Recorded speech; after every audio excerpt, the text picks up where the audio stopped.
Who Goes There by John W. Campbell. Copyright 1938. It's public domain with an expired copyright. Chapter 1.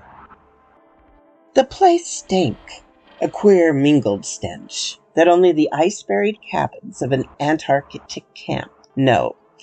Compounds of reeking human sweat, and the heavy fish oil stench of melted seal blubber, an overtone of liniment combat, the musty smell of sweat and snow-drenched furs, the acrid odor of burnt cooking fat, and the animal, not unpleasant smell of dogs diluted by time hung in the air.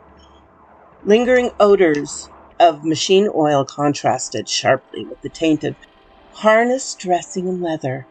Yet somehow, through all that reek of human beings and their associates, dogs, machines, and cooking, came another taint.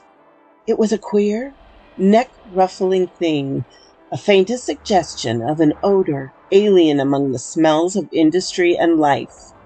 And it was a life smell, but it came from the thing that lay bound with cords and tarpaulins on the table, dripping slowly, methodically onto the heavy planks, dank and gaunt under the unshielding glare of the electric light.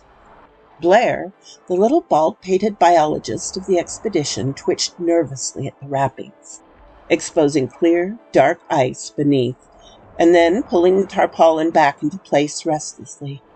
His little bird-like motions of suppressed eagerness danced his shadow across the fringe of the dingy gray underwear hanging from the low ceiling, and the equatorial fringe of stiff, graying hair around his naked skull, a comical halo about the shadow's head. Commander Gary brushed aside the lax legs of a suit of underwear and stepped towards the table. Slowly his eyes traced around the rings of men sardined into the administrative building, his tall, stiff body straightening finally, and he nodded. 37, all here. His voice was low, yet carried the clear authority of the commander by nature, as well as by title. You know the outline of the story back of the find of the secondary pole expedition? I have been conferring with second-in-command Macready and Norris, as well as Blair and Dr. Copper. There's a difference in opinion, and because it involves the entire group, it is only just that the entire expedition personnel act on it. I'm going to ask Macready to give you the details of the story because each of you have been too busy with his own work to follow closely the endeavors of others. Macready? Moving from the smoke-blued background, Macready was a figure from some forgotten myth, a looming bronze statue that held life and walked.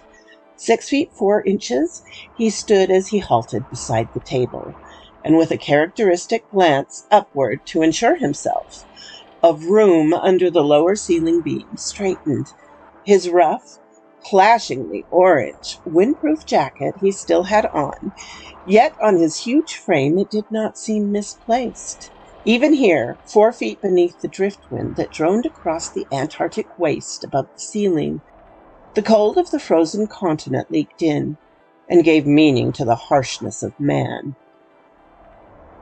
And he was bronze, and his great red bronze beard, the heavy hair that matched it, the gnarled, corded hands gripping, relaxing on the table plates were bronze. Even the deep sunken eyes beneath heavy brows were bronzed. Age-resisting endurance of the metal spoke in the craggy, heavy outline of his face, and the mellow tones of the heavy voice. Norris and Blair agree on one thing. That animal we found was not terrestrial in origin. Norris fears there may be danger in that.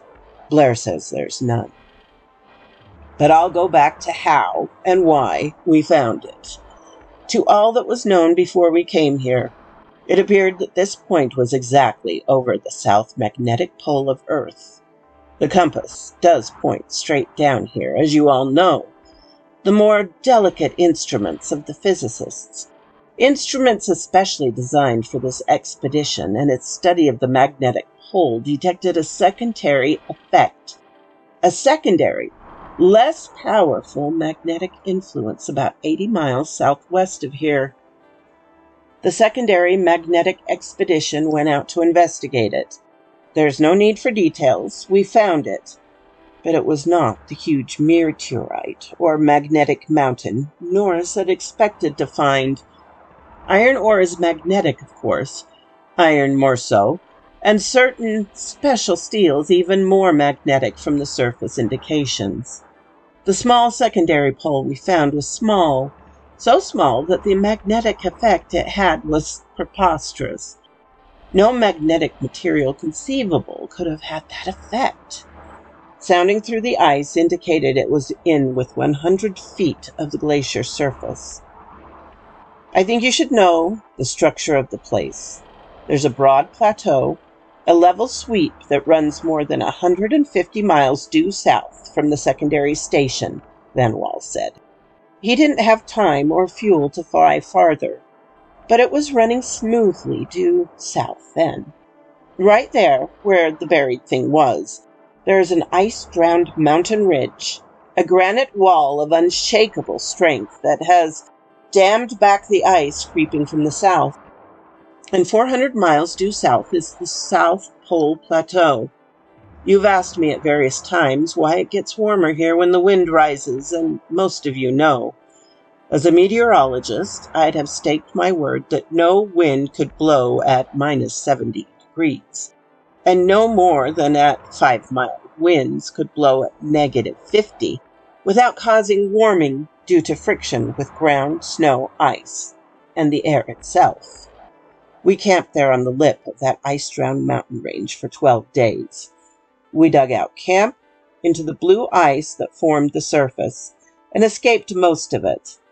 But for 12 consecutive days the wind blew at 45 miles an hour.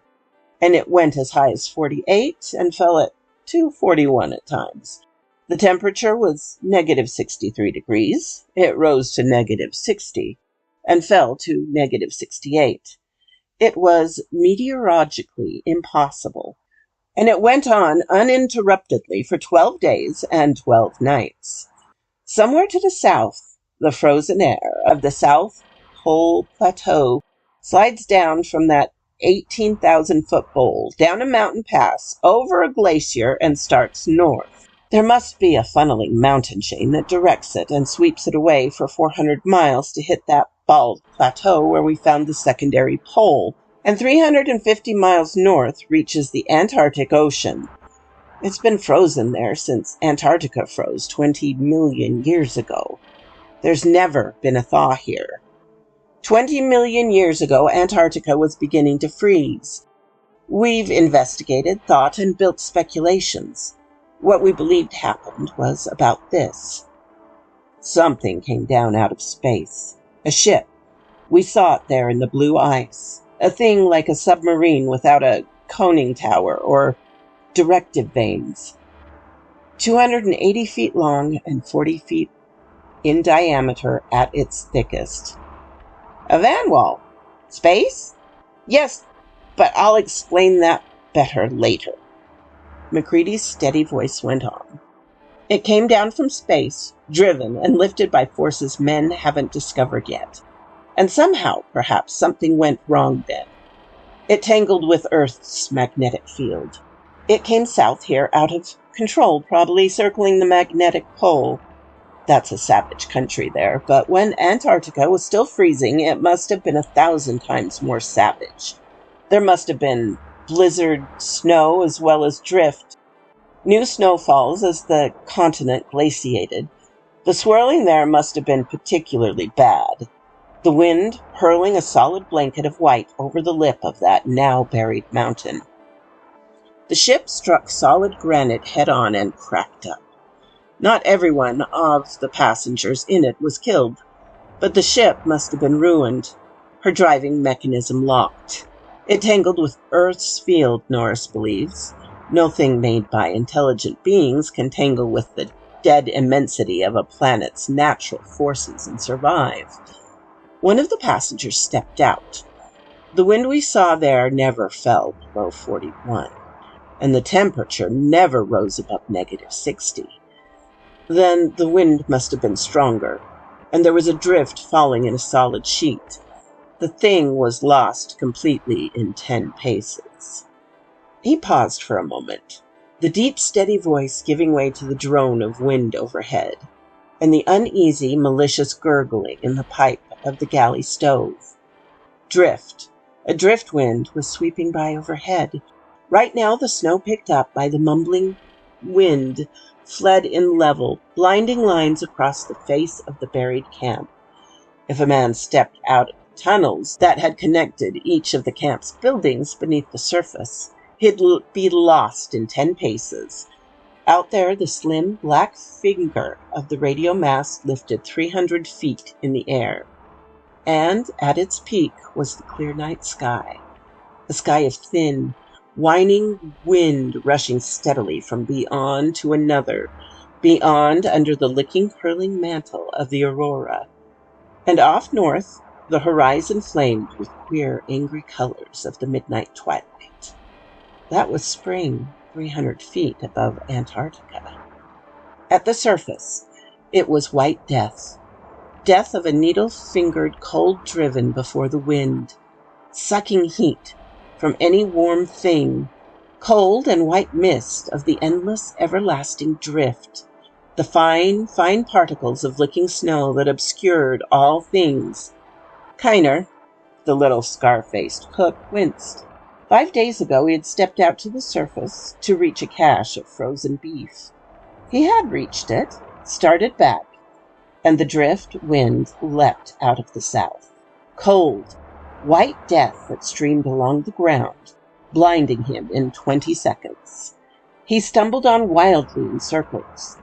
It was half an hour before rope-guided men from below found him in the impenetrable murk. It was easy for man or thing to get lost at 10 paces, and the drift wind then was probably more impenetrable than we know. McGreedy's voice snapped Kinner's mind back to welcome dank warmth of the ad building. The passenger of the ship wasn't prepared either, it appears. It froze within 10 feet of the ship. We dug down to find the ship, and our tunnel happened to find the frozen animal. Barclay's ice axe struck its skull. When we saw what it was, Barclay went back to the tractor, started the fire up, and when the steam pressure built, sent a call for Blair and Dr. Cooper. Barclay himself was sick then, stayed sick for 3 days, as a matter of fact. When Blair and Copper came, we cut out the animal in a block of ice. As you see, wrapped it and loaded it on the tractor for return here. We wanted to get into that ship. We reached the side and found the metal was something we didn't know. Our beryllium bronze, non-magnetic tools wouldn't touch it. Barclay had some tool steel on the tractor, and that wouldn't scratch it either. We made reasonable tests, even tried some acid from the batteries with no results. They must have had a passivating process to take magnesium metal resist acid that way, and the alloy must have been at least 95% magnesium, but we had no way of guessing that. So when we spotted the barely open, locked door, we cut around it. There was clear, hard ice inside the lock, where we couldn't reach it. Through the little crack, we could look in and see that only metal and tools were in there. So we decided to loosen the ice with a bomb. We had decanite, bombs, and thermite. Thermite is the ice softener. Decanite might have shattered valuable things, where the thermite's heat would just loosen the ice. Dr. Cooper, Norris, and I placed a 25-pound thermite bomb, wired it, and took the connector up the tunnel to the surface, where Blair had the steam tractor waiting. 100 yards the other side of that granite wall, we set off the thermite bomb. The magnesium metal of the ship caught, of course. The glow of the bomb flared and died. Then it began to flare again. We ran back to the tractor, and gradually the glare built up. From where we were, we could see the whole ice field illuminated from beneath with an unbearable light. The ship's shadow was a great, dark cone reaching off towards the north, where the twilight was just about gone. For a moment it lasted, and we counted 3 other shadow things that might have been other passengers frozen there. Then the ice was crashing down and against the ship. That's why I told you about that place. The wind sweeping down from the pole was at our backs. Steam and hydrogen flame were torn away in white ice fog, and the flaming heat under the ice there was yanked away towards the Antarctic Ocean before it touched us. Otherwise, we wouldn't have come back, even with the shelter of that granite ridge that stopped the light. Somehow in the blinding inferno, we could see great hunched things, black bulks glowing even so. They shed even the furious incantation of the magnesium for a time. Those must have been the engines, we knew. Secrets going in blazing glory, secrets that might have given man the planets. Mysterious things that could lift and hurl that ship had soaked in the force of the Earth's magnetic field. I saw Morris's mouth move and ducked. I couldn't hear him. Insulation something gave way. All Earth's fields they'd soaked up 20 million years before broke loose. The aurora in the sky looked down, and the whole plateau there was bathed in cold fire that blanketed vision. An ice axe in my hand got red hot and hissed on the metal. Metal buttons on my clothes burned into me, and a flash of electric blue seared upward from beyond the granite wall. Then the walls of ice crashed down on it. For an instant it squealed the way dry ice does when it's pressed between metal. We were blind and groping in the dark for hours while our eyes recovered. We found every coil within a mile was fused rubbish. The dynamo and every radio set, the earphones and speakers. If we hadn't had the steam tractor, we couldn't have gotten over to the second camp. Van Wall flew in from Big Magnet at sunup, as you know. We came home as soon as possible. That's the history of that. McCready's great bronze beard gestured towards the thing on the table. Who Goes There? Chapter 2. Blair stirred uneasily, his little bony fingers wriggling under the harsh light. Little brown freckles on his knuckles slid back and forth as the tendons under the skin twitched. He pulled aside a bit of the tarpaulin and looked impatiently at the dark, ice-bound thing inside. McCready's big body straightened somewhat. He'd ridden the rocky, jarring steam tractor 40 miles that day, pushing on to Big Magnet here. Even his calm will had been pressed by the anxiety to mix again with humans. It was lone and quiet out there in the secondary camp, where the wolf wind howled down from the pole.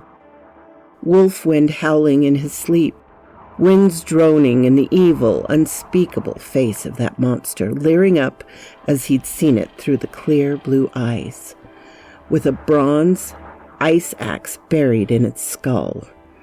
The giant meteorologist spoke again. "The problem is them. Blair wants to examine the thing, thaw it out and make microslides of its tissue and so forth. Norris doesn't believe that is safe, and Blair does.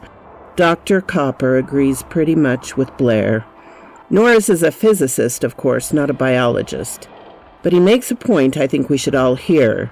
Blair has described the microscopic life forms biologists find living, even in this cold and unhospitable place.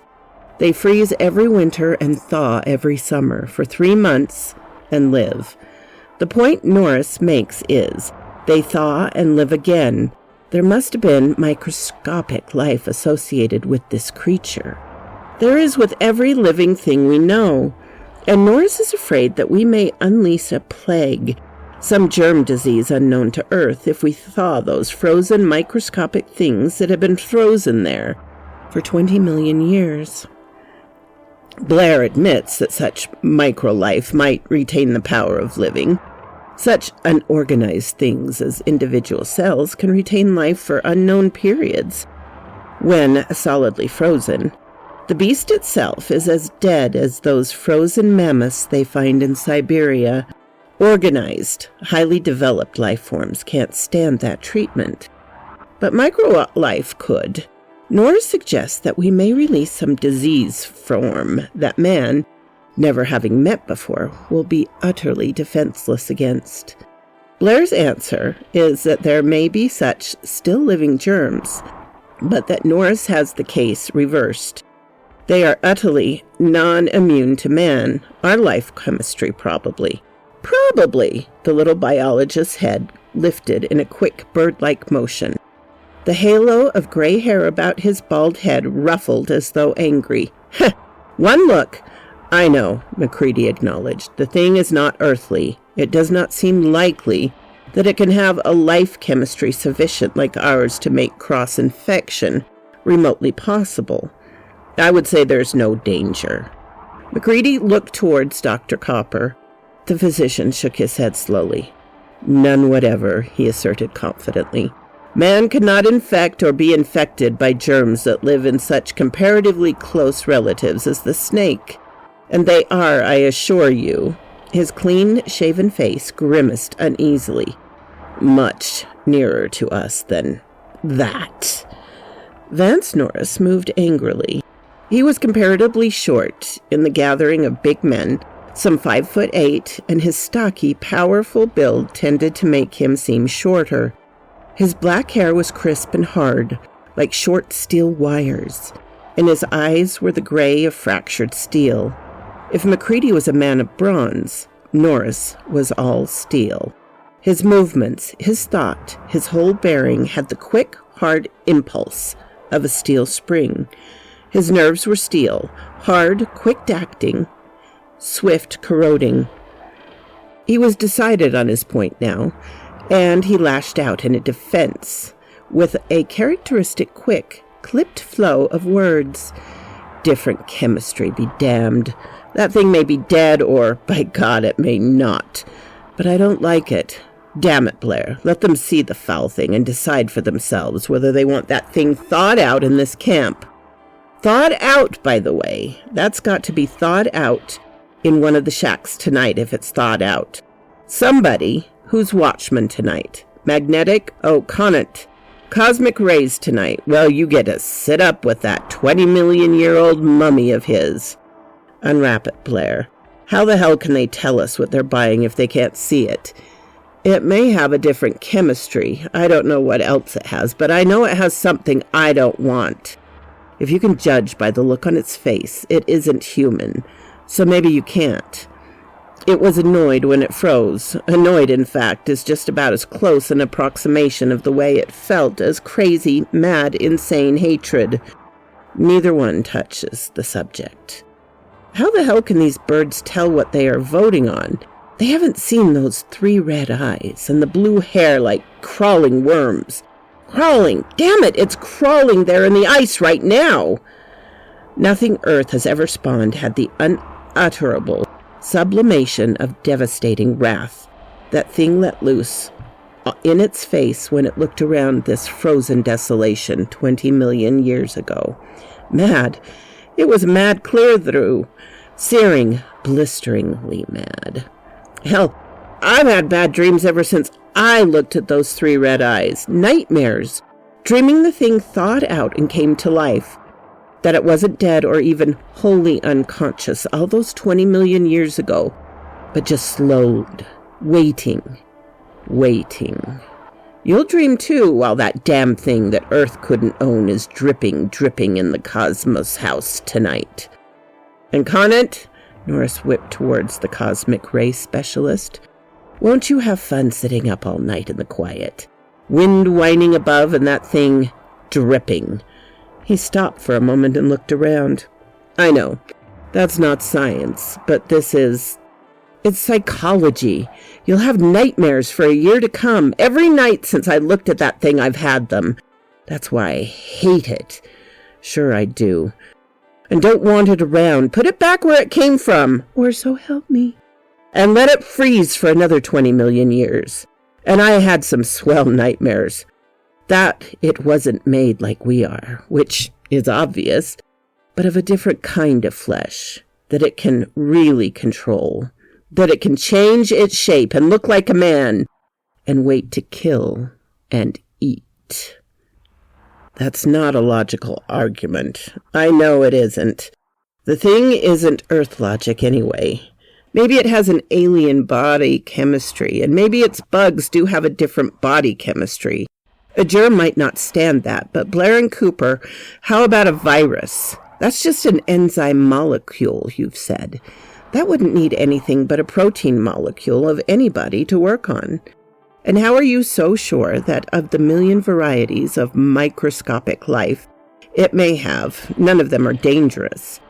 How about diseases like hydrophobia, rabies? That attacks any warm-blooded creature, whatever its body chemistry may be. And parrot fever? Have you a body like a parrot, Blair? And plain rot gangrene necrosis, do you want? That isn't choosy about body chemistry. Blair looked up from his puttering long enough to meet Norris's angry gray eyes for an instant. So far, the only thing you have said this thing gave off that was catching was dreams. I'll go so far as to admit that. An impish, slightly malignant grin crossed the little man's seamed face. I had some too. So, it's dream infectious. No doubt an exceedingly dangerous malady. So far as your other things go, you have a bad mistaken idea about viruses. In the first place, nobody has shown that the enzyme molecule theory, and that alone explains them. And in the second place, when you catch tobacco mosaic or wheat rust, let me know. A wheat plant is a lot nearer your body chemistry than this otherworld creature is. And your rabies is limited, strictly limited. You can't get it from, nor give it to, a wheat plant or a fish, which is a collateral descendant of a common ancestor of yours, which this, Norris, is not. Blair nodded pleasantly towards the tarpaulin bulk on the table. Well, thaw that damn thing in a tub of formalin if you must thaw it. I've suggested that. And I've said there'd be no sense in it. You can't compromise. Why did you and Commander Gary come down here to study magnetism? Why weren't you content to stay at home? There's magnetic force enough in New York. I could no more study the life of this thing once had from a formalin pickled sample than you could get the information you wanted back in New York. And if this one is so treated, never in all time to come can there be a duplicate. The race came from must have passed away in the 20 million years it lay frozen, so that even if it came from Mars, then we'd never find its like. And the ship is gone. There's only one way to do this, and that's the best possible way. It must be thawed slowly, carefully, and not in formalin. Commander Gary stood forward again, and Norris stepped back, muttering angrily. I think Blair is right. Gentlemen, what do you say? Conant grunted. That sounds right to us, I think. Only perhaps he ought to stand watch over it while it's thawing. He grinned ruefully, brushing a stray lock of ripe cherry hair back from his forehead. Swell idea. In fact, if he sits up with his jolly little corpse. Gary smiled slightly. A general chuckle of agreement rippled over the group. I should think any ghost it may have had would have starved to death if it hung around here that long, Conant, Gary suggested. And you look capable of taking care of it. Iron Man Conant ought to be able to take out any opposing players still. Conant shook himself uneasily. I'm not worried about ghosts. Let's see that thing Eagerly, Blair was stripping back the ropes. A single throw of the tarpaulin revealed the thing. The ice had melted somewhere in the heat of the room, and it was clear and blue as thick good glass. It shone wet and sleek under the harsh light of the unshielded globe above. The room stiffened abruptly. It was a face up there on the plain, greasy planks of the table. The broken half of the bronze ice axe was still buried in the queer skull. 3 mad, hate-filled eyes blazed up with a living fire. bright as fresh spilled blood, from a face ringed with a writhing, loathsome nest of worms. Blue, mobile worms that crawled where hair should grow. Van Wall, 6 feet and 200 pounds of ice-nerve pilot, gave a queer, strangled gasp and butted, stumbled his way out to the corridor. Half the company broke for the doors. The other half stumbled away from the table. McCready stood at one end of the table watching them, his great body planted solid on his powerful legs. Norris, from the opposite end, glowered at the thing with smoldering heat. Outside the door, Gary was talking with half a dozen of the men at once. Blair had a tack hammer. The ice that cased the thing slumped crisply under its steel claw as it peeled from the thing it had cased for 20,000 years. I know you don't like the thing, Conant, but it just has to be thought out. You say leave it as it is till we get back to civilization. All right, I admit your argument that we could do a better and more complete job there is sound. But how are we going to get across the line? We have to take this through one temperate zone, the equatorial zone, and halfway through the other temperate zone before we get to New York. You don't want to sit with it one night, but you suggest then that I hang its corpse in the freezer with the beef? Blair looked up from his cautious chipping, his bald, freckled skull nodding triumphantly. Kiner, the stocky, scar-faced cook, saved Conant the trouble of answering. Hey, you listen, mister. You put that thing in the box with the meat, and by all the gods there ever were, I'll put you in to keep it company.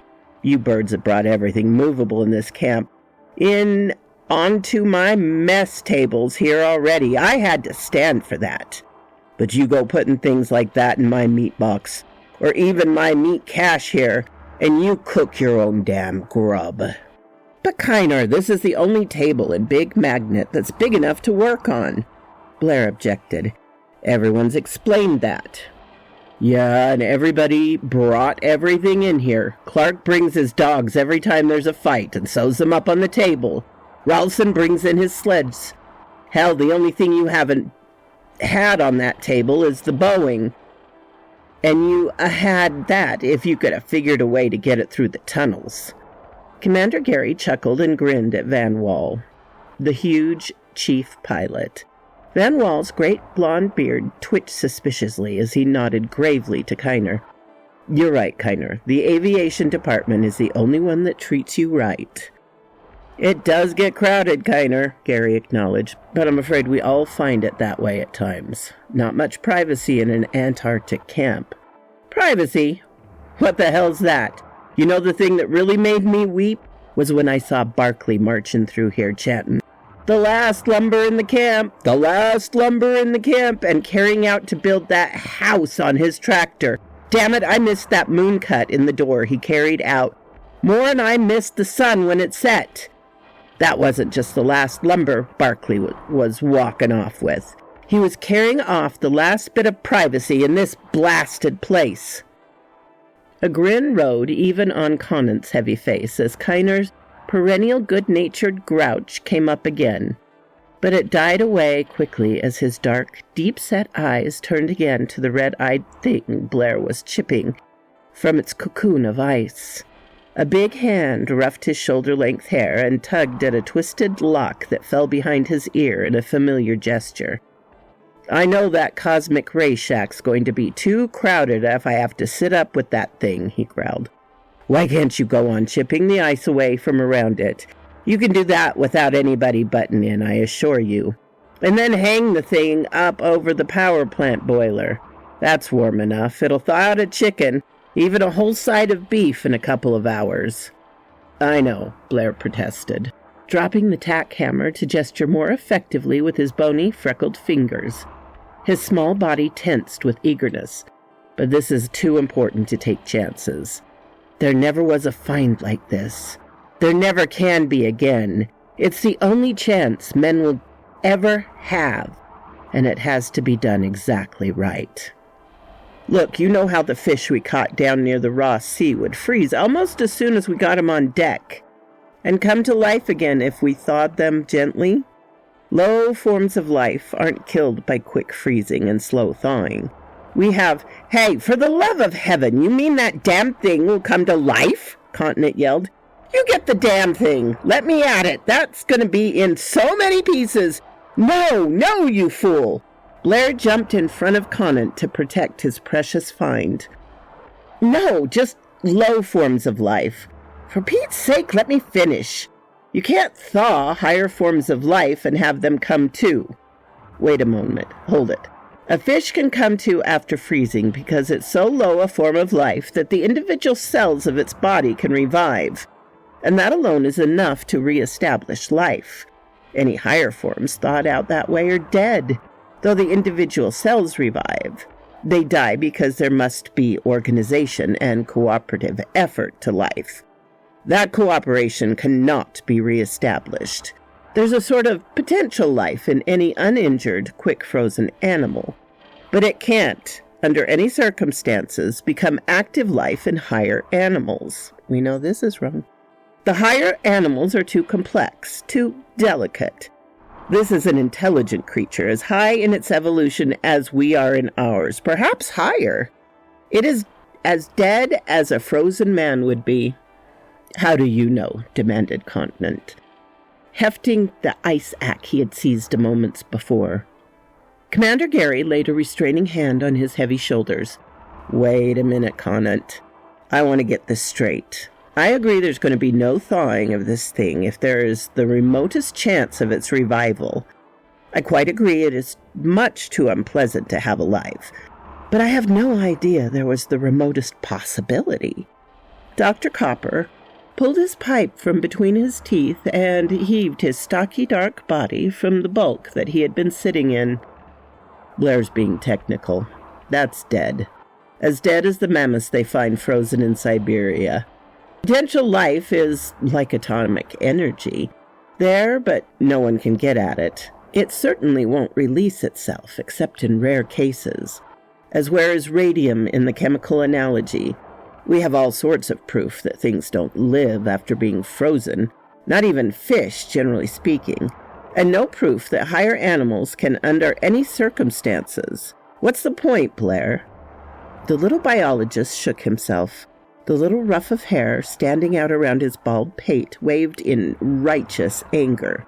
"The point is," he said in an injured tone, "that the individual cells might show the characteristics they had in life, if it's properly thawed.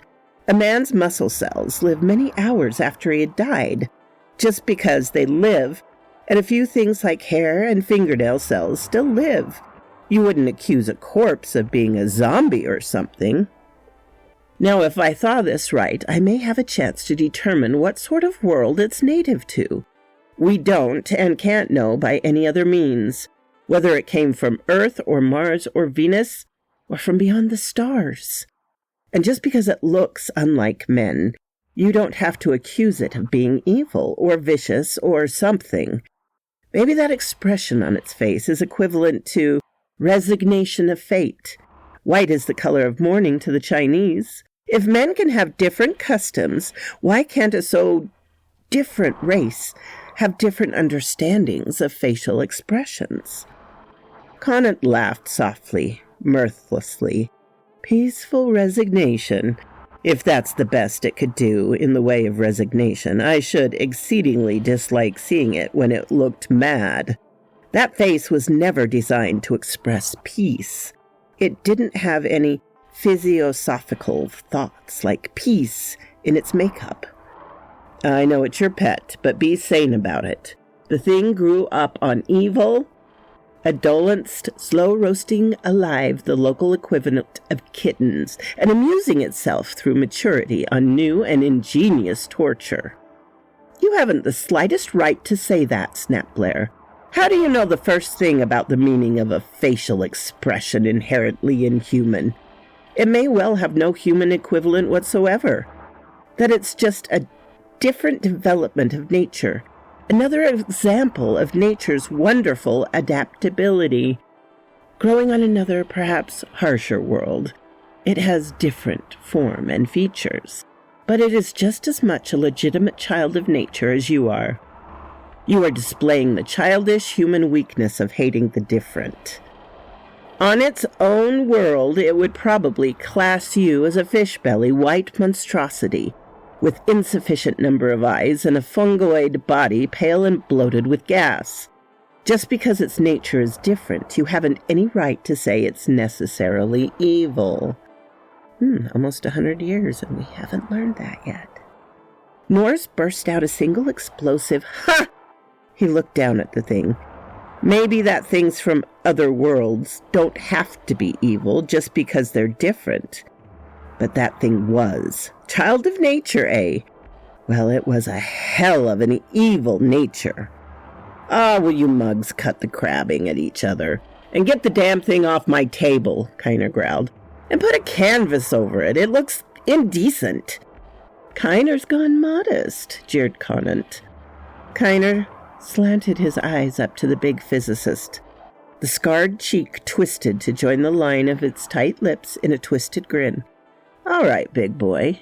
And what were you grousing about a minute ago? We can set the thing in a chair next to you tonight if you want. I'm not afraid of its face, Conant snapped. I don't like keeping awake over its corpse particularly, but I'm going to do it. Kiner's grin spread. Uh-huh.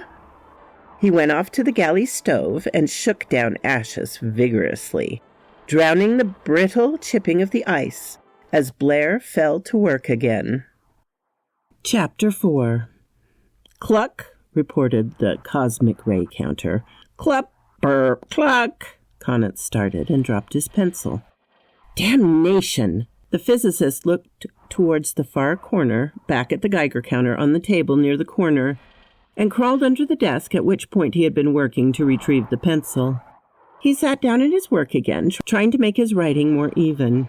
It tended to have jerks and quavers in it, in time with the abrupt, proud hand noises of the Geiger counter, the muted whoosh of the pressure lamps he was using for illumination, the mingled gargles and bugle calls of a dozen men sleeping down the corridor in Paradise House formed the background sounds for the irregular clucking noises of the counter, the occasional rustle of falling coal in the copper-bellied stove, and a soft, steady drip, drip, drip from the thing in the corner. Conant jerked his pack of cigarettes from his pocket, snapped it so that a cigarette protruded, and jabbed the cylinder into his mouth. The lighter failed to function, and he pawed angrily through the piles of paper in search of a match. He scratched the wheel of the lighter several times, dropped it with a curse, and got up to pluck a hot coal from the stove with the coal tongs. The lighter functioned instantly when he tried it on returning to his desk. The counter ripped out a series of chuckling guffaws as a burst of cosmic rays struck through to it. Conant turned to glower at it and tried to concentrate on the interpretation of data collected during the past week. The weekly summary. He gave up and yielded to curiosity or nervousness. He lifted the pressure lamp from the desk and carried it over to the table in the corner. Then he returned to the stove and picked up the coal tongs. The beast had been thawing for nearly 18 hours now. He poked at it with an unconscious caution. The flesh was no longer hard as armor plate, but had assumed a rubbery texture. It looked like wet blue rubber glistening under the droplets of water, like a little round jewel in the glare of the gasoline pressure lantern. Conant felt an unreasoning desire to pour the contents of the lamp's reservoir over the thing in its box and drop the cigarette onto it. The 3 red eyes glared up at him sightless. The ruby eyeballs reflected murky, smoking rays of light. He realized vaguely he had been looking at them for a very long time, even vaguely understood that they were no longer sightless. But it did not seem of importance. Of no more importance than the labored, slow motion of the tentaculared things that sprouted from the base of the scrawny, slowly pulsing neck. Conant picked up the pressure lamp and returned to his chair. He sat down, staring at the pages of mathematics before him. The clucking of the counter was strangely less disturbing, the rustle of the coals in the stove no longer distracting. The creak of the floorboards behind him didn't interrupt his thoughts as he went about his weekly report in an automatic manner, filing in columns of data and making brief summarizing notes. The creak of the floorboard sounded nearer. Blair came up from the nightmare-haunted depths of sleep abruptly. Conant's face floated vaguely above him. For a moment it seemed a continuance of the wild horror of the dream, but Conant's face was angry and a little frightened. Blair, you damned log, wake up! The little biologist rubbed his eyes, his bony, freckled fingers crooked to a mutilated child's fist. From surrounding bunks, other faces lift to stare down at them. Conant straightened up. Get up and get a lift on. Your damned animals escaped. Escaped? What? Chief Pilot Van Wall's bull voice roared out with a volume that shook the walls. Down the communications tunnel, the other voices yelled suddenly. A dozen inhabitants of Paradise House tumbled in abruptly. Barclay, stocky and bulbous in long woolen underwear, carrying a fire extinguisher. What the hell's the matter? Barclay demanded. Your damn beast got loose. I fell asleep about 20 minutes ago, and when I woke up, the thing was gone. Hey, Doc, the hell you say those things can't come to life? Blair's blasted potential life developed a hell of a lot of potential and walked out on us. Copper stared blankly. It wasn't earthly. He sighed suddenly. I guess earthly laws don't apply. Well, it applied for leaving of absence, and took it. We've got to find it and capture it somehow. Conant swore bitterly, his deep-set black eyes sullen and angry. It's a wonder the hellish creature didn't eat me up in my sleep. Blair stared back, his pale eyes suddenly fear-struck. Maybe it did... We'll have to find it. You find it. It's your pet. I've had all I want to do with it. Sitting there for 7 hours with the counter clucking every few seconds, and you birds in here singing night music. It's a wonder I got to sleep. I'm going through to the ad building. Commander Gary ducked through the doorway, pulling his belt tight. You won't have to. Van's roared sounded like the Boeing taking off downwind.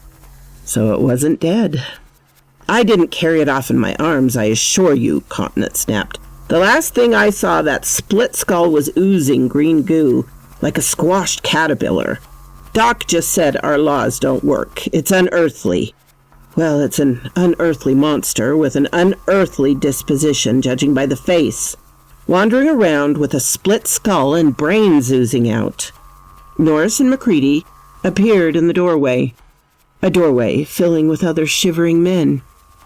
Has anybody seen it coming over here? Norris asked innocently. About 4 feet tall, 3 red eyes, brains oozing. Hey, has anybody checked to make sure this isn't a cracked idea of humor?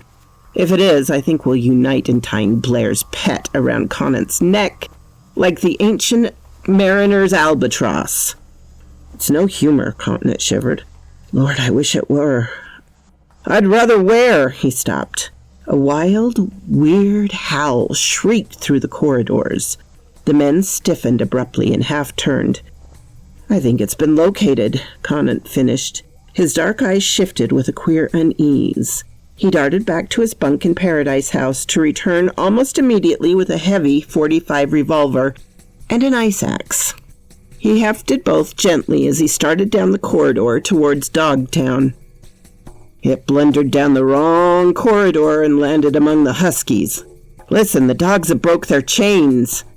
The half-terrorized howl of the dog pack changed to a wild hunting melee. The voices of the dogs thundered in the narrow corridor, and through them came a low, rippling snarl of distilled hate.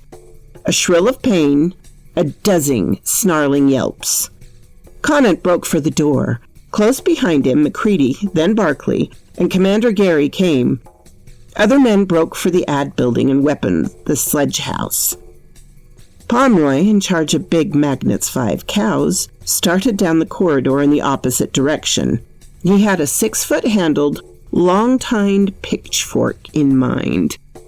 Barkley slid to a halt as MacCready's giant bulk turned abruptly away from the tunnel leading to Dogtown and vanished off at an angle.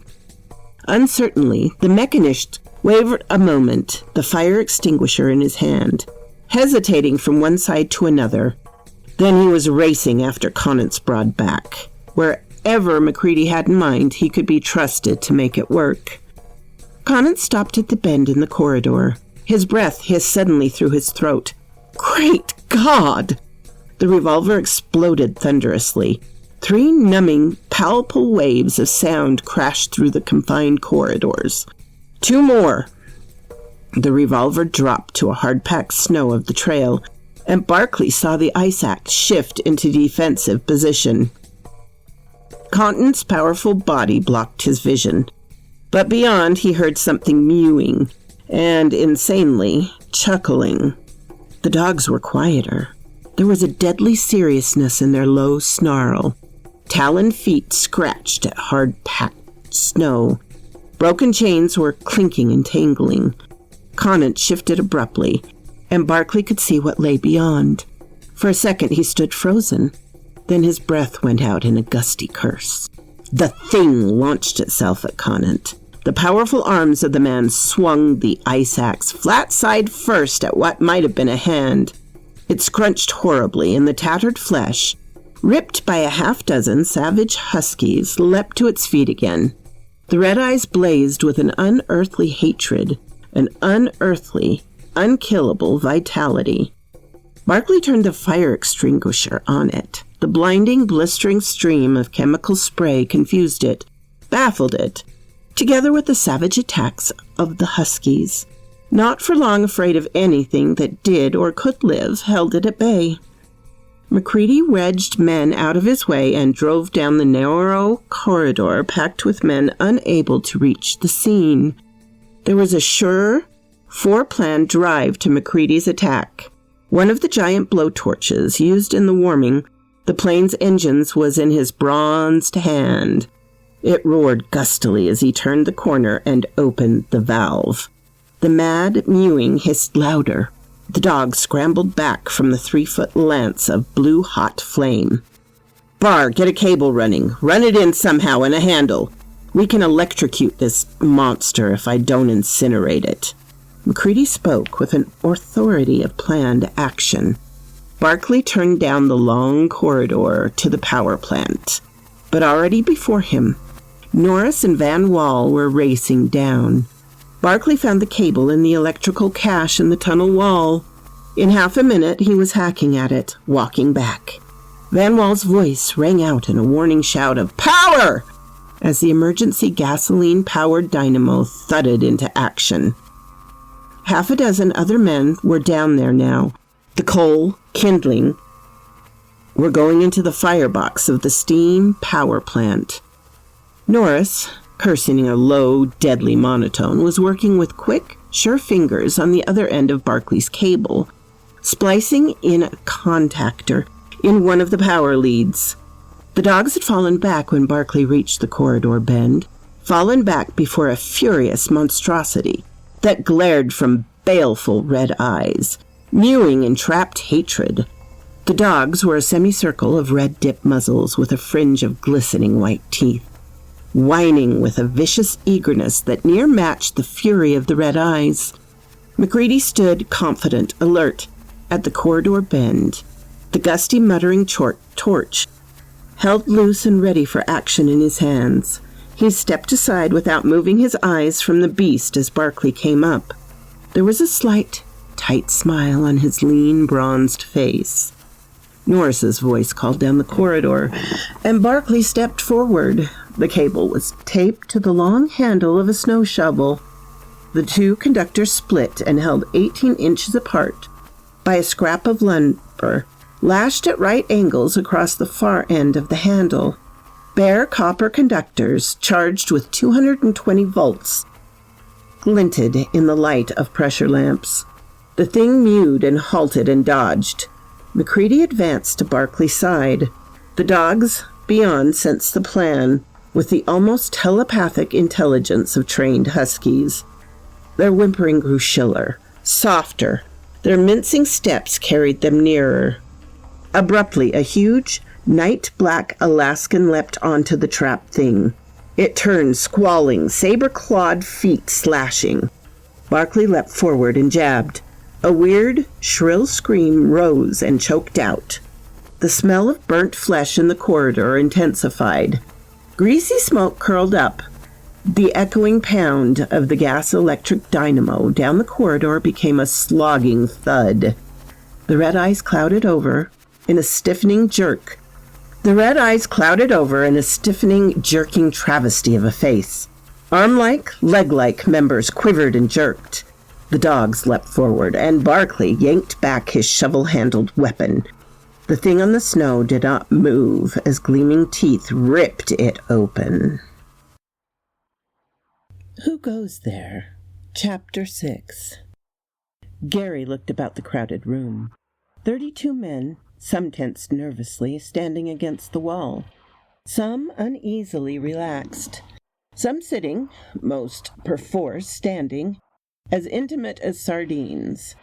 32, plus the 5 engaged in sewing up wounded dogs, made 37, the total personnel.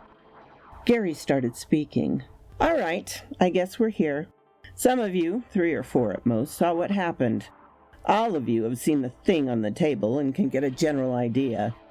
Anyone hasn't, I'll lift," his hand strayed to the tarpaulin. Bulking over the thing on the table, there was an acrid odor of singed flesh seeping out of it. The men stirred restlessly, hasty denials. "It looks rather as though Charnock isn't going to lead any more teams," Gary went on. "Blair wants to get at this thing and make some more detailed examination. We want to know what happened and make sure right now that this is permanently, totally dead, right?" Conant grinned.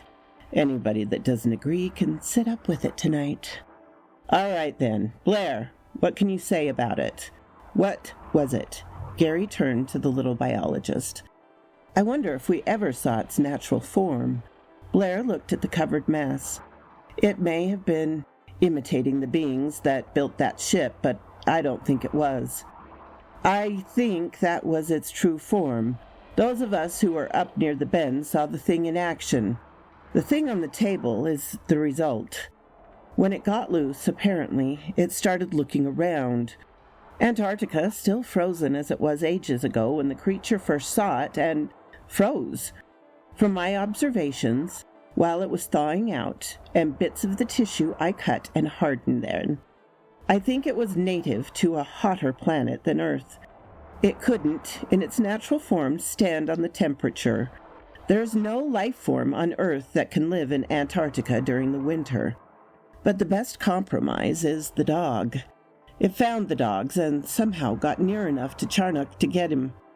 The others smelled it, heard it, I don't know. Anyway, they went wild and broke chains and attacked it before it was finished. The thing we found was part Chinook, queerly only half dead. Part of Chinook's half digested by the jelly-like protoplasm of that creature, and part of the remains of the thing we originally found sort of melted down to the basic protoplasm. When the dogs attacked it, it turned into the best fighting thing it could think of, some otherworldly beast, apparently." "Turned?" snapped Gary. "How?" "Every living thing is made up of jelly, protoplasm, and minute, submicroscopic things called nuclei, which control the bulk, the protoplasm. This thing was just a modification of that same worldwide plan of nature. Cells made up of protoplasm, controlled by their infinitely tinier nuclei. You physicists might compare it to an individual cell of any living thing with an atom. The bulk of the atom, the space-filling part, is made up of electron orbits. But the character of the thing is determined by its atomic nucleus. This isn't wildly beyond what we already know. It's just a modification we haven't seen before. It's as natural and as logical as any other manifestation of life. It obeys exactly the same laws. The cells are made of protoplasm, their character determined by the nucleus. Only in this creature, the cell nuclei can control those cells at will. It digested Charnock, and as it digested, studied every cell of his tissue and shaped its own cells to imitate them exactly. Parts of it, parts that had time to finish changing, are dog cells, but they don't have dog cell nuclei. Blair lifted a fraction of the tarpaulin. A torn dog leg with stiff gray fur protruded. That, for instance, isn't dog at all. It's imitation. Some parts I'm certain about. The nucleus was hiding itself, covering up with dog cell imitation nuclei. In time, not even a microscope would have shown the difference. Suppose, asked Norris bitterly, it had lots of time. Then it would have been a dog. The other dogs would have accepted it. We would have accepted it. I don't think anything would have distinguished it. Not microscope, not X-ray, nor any other means. This is a member of a supremely intelligent race. A race that has learned the deepest secrets of biology and turned them to its use. What was it planning to do? Barclay looked at the humped tarpaulin. Blair grinned unpleasantly. The wavering halo of thin hair round his bald pate wavered in the stir of air. Take over the world, I imagine. Pinky is Pinky and the brain. Take over the world? Just it, all by itself? Conant gasped. Set itself up as a lone dictator? No, Blair shook his head. The scalpel he had been fumbling in his bony fingers dropped. He bent to pick it up so that his face was hidden as he spoke. It would become the population of the world. Become populate the world? Does it reproduce asexually? Blair shook his head and gulped. It doesn't have to. It weighed 85 pounds. Charnock weighed 90. It would have become Charnock and had 85 pounds left to become, Jack, for instance, or Chinik. It can imitate anything, that is, become anything. If it had reached the Antarctic Sea, it would have become a seal, maybe 2 seals. They might have attacked a killer whale and become either killers or a herd of seals. Or maybe it would have caught an albatross or a ska gull and flown to South America. Norris cursed softly, and every time it digested something and imitated it, it would have its original bulk left to start again, Blair finished. Nothing would kill it. It had no natural enemies because it becomes whatever it wants to. If a killer whale attacked, it would become a killer whale. If it was an albatross and an eagle attacked it, it would become an eagle. Lord, it might even become a female eagle. Go back, build a nest, and lay eggs. Are you sure that thing from hell is dead? Dr. Copper asked softly. Yes, thank heavens, the little biologist gasped. After they drove the dogs off, I stood there poking Barr's electrocution thing into it for 5 minutes. It's dead and cooked. Then we can only give thanks that this is Antarctica, where there's not one single solitary living thing for it to imitate, except these animals in camp. Us, Blair giggled. It can imitate us. Dogs can't make 400 miles to the sea. There's no food. There aren't any gulls to imitate at this season. There aren't any penguins this far inland. There's nothing that can reach the sea from this point except us. We've got the brains. We can do it. Don't you see? It's got to imitate us. It's got to be one of us. That's the only way it can fly an airplane. Fly a plane for 2 hours and be all of Earth's inhabitants. A world for the taking, if it imitates us. It didn't know yet. It hadn't had a chance to learn. It was rushed, hurried, took the thing nearest to its own size. Look, I'm Pandora. I opened the box, and the only hope that can come out is that nothing can come out. You didn't see me. I did it. I fixed it. I smashed every magneto. Not a plane can fly. Nothing can fly. Blair giggled and lay down on the floor crying. Chief Pilot Van Wall made a dive for the door. His feet were fading echoes in the corridor as Dr. Copper bent unhurriedly over the little man on the floor. From his office at the end of the room, he brought something and injected a solution into Blair's arm. He might come out of it when he wakes up, he sighed, rising. McCready helped him lift the biologist into a nearby bunk. It all depends on whether we can convince him that the thing is dead. Van Wall ducked into the shack, brushing his heavy blonde beard absently. I didn't think a biologist would do a thing like that up thoroughly. He missed the spares in the second cache. It's all right. I'll smash 'em. Commander Gary nodded. I was wondering about the radio. Dr. Copper snorted. You don't think it can leak out on a radio wave, do you? You'd have 5 rescue attempts in the next 3 months if you stopped the broadcast. The thing to do is talk loud and not make a sound. Now I wonder. McCready looked speculatively at the doctor. It might be an infectious disease. Everything that drank any of its blood. Copper shook his head. Blair missed something. Imitate it may, but it has, to a certain extent, its own body chemistry, its own metabolism. If it didn't, it would become a dog and be a dog and nothing more. It has to be an imitation dog.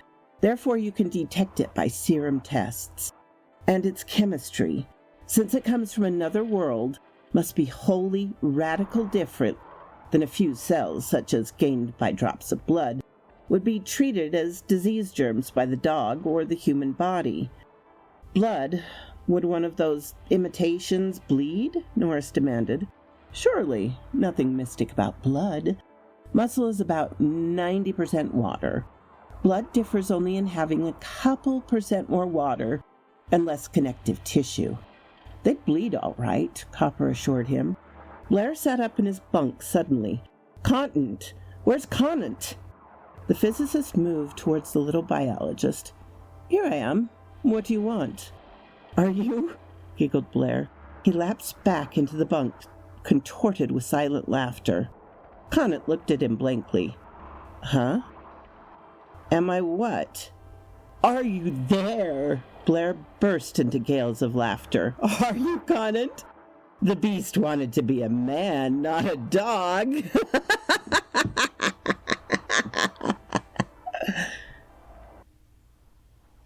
Who Goes There? Chapter 7 by John Campbell.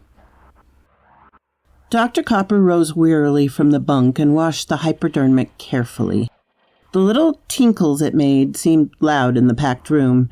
Now that Blair's gurgling laughter had finally quiet, Copper looked towards Gary and shook his head slowly. Hopeless, I'm afraid. I don't think we can ever convince him the thing is dead now. Norris laughed uncertainly. I'm not sure you can convince me. Oh, damn you, McCready. McCready? Commander Gary turned to look from Norris to McCready curiously. The nightmares, Norris explained. He had a theory about the nightmares we had at the second station after finding the thing.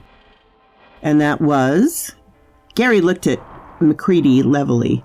Norris answered for him, jerkily, unsteadily.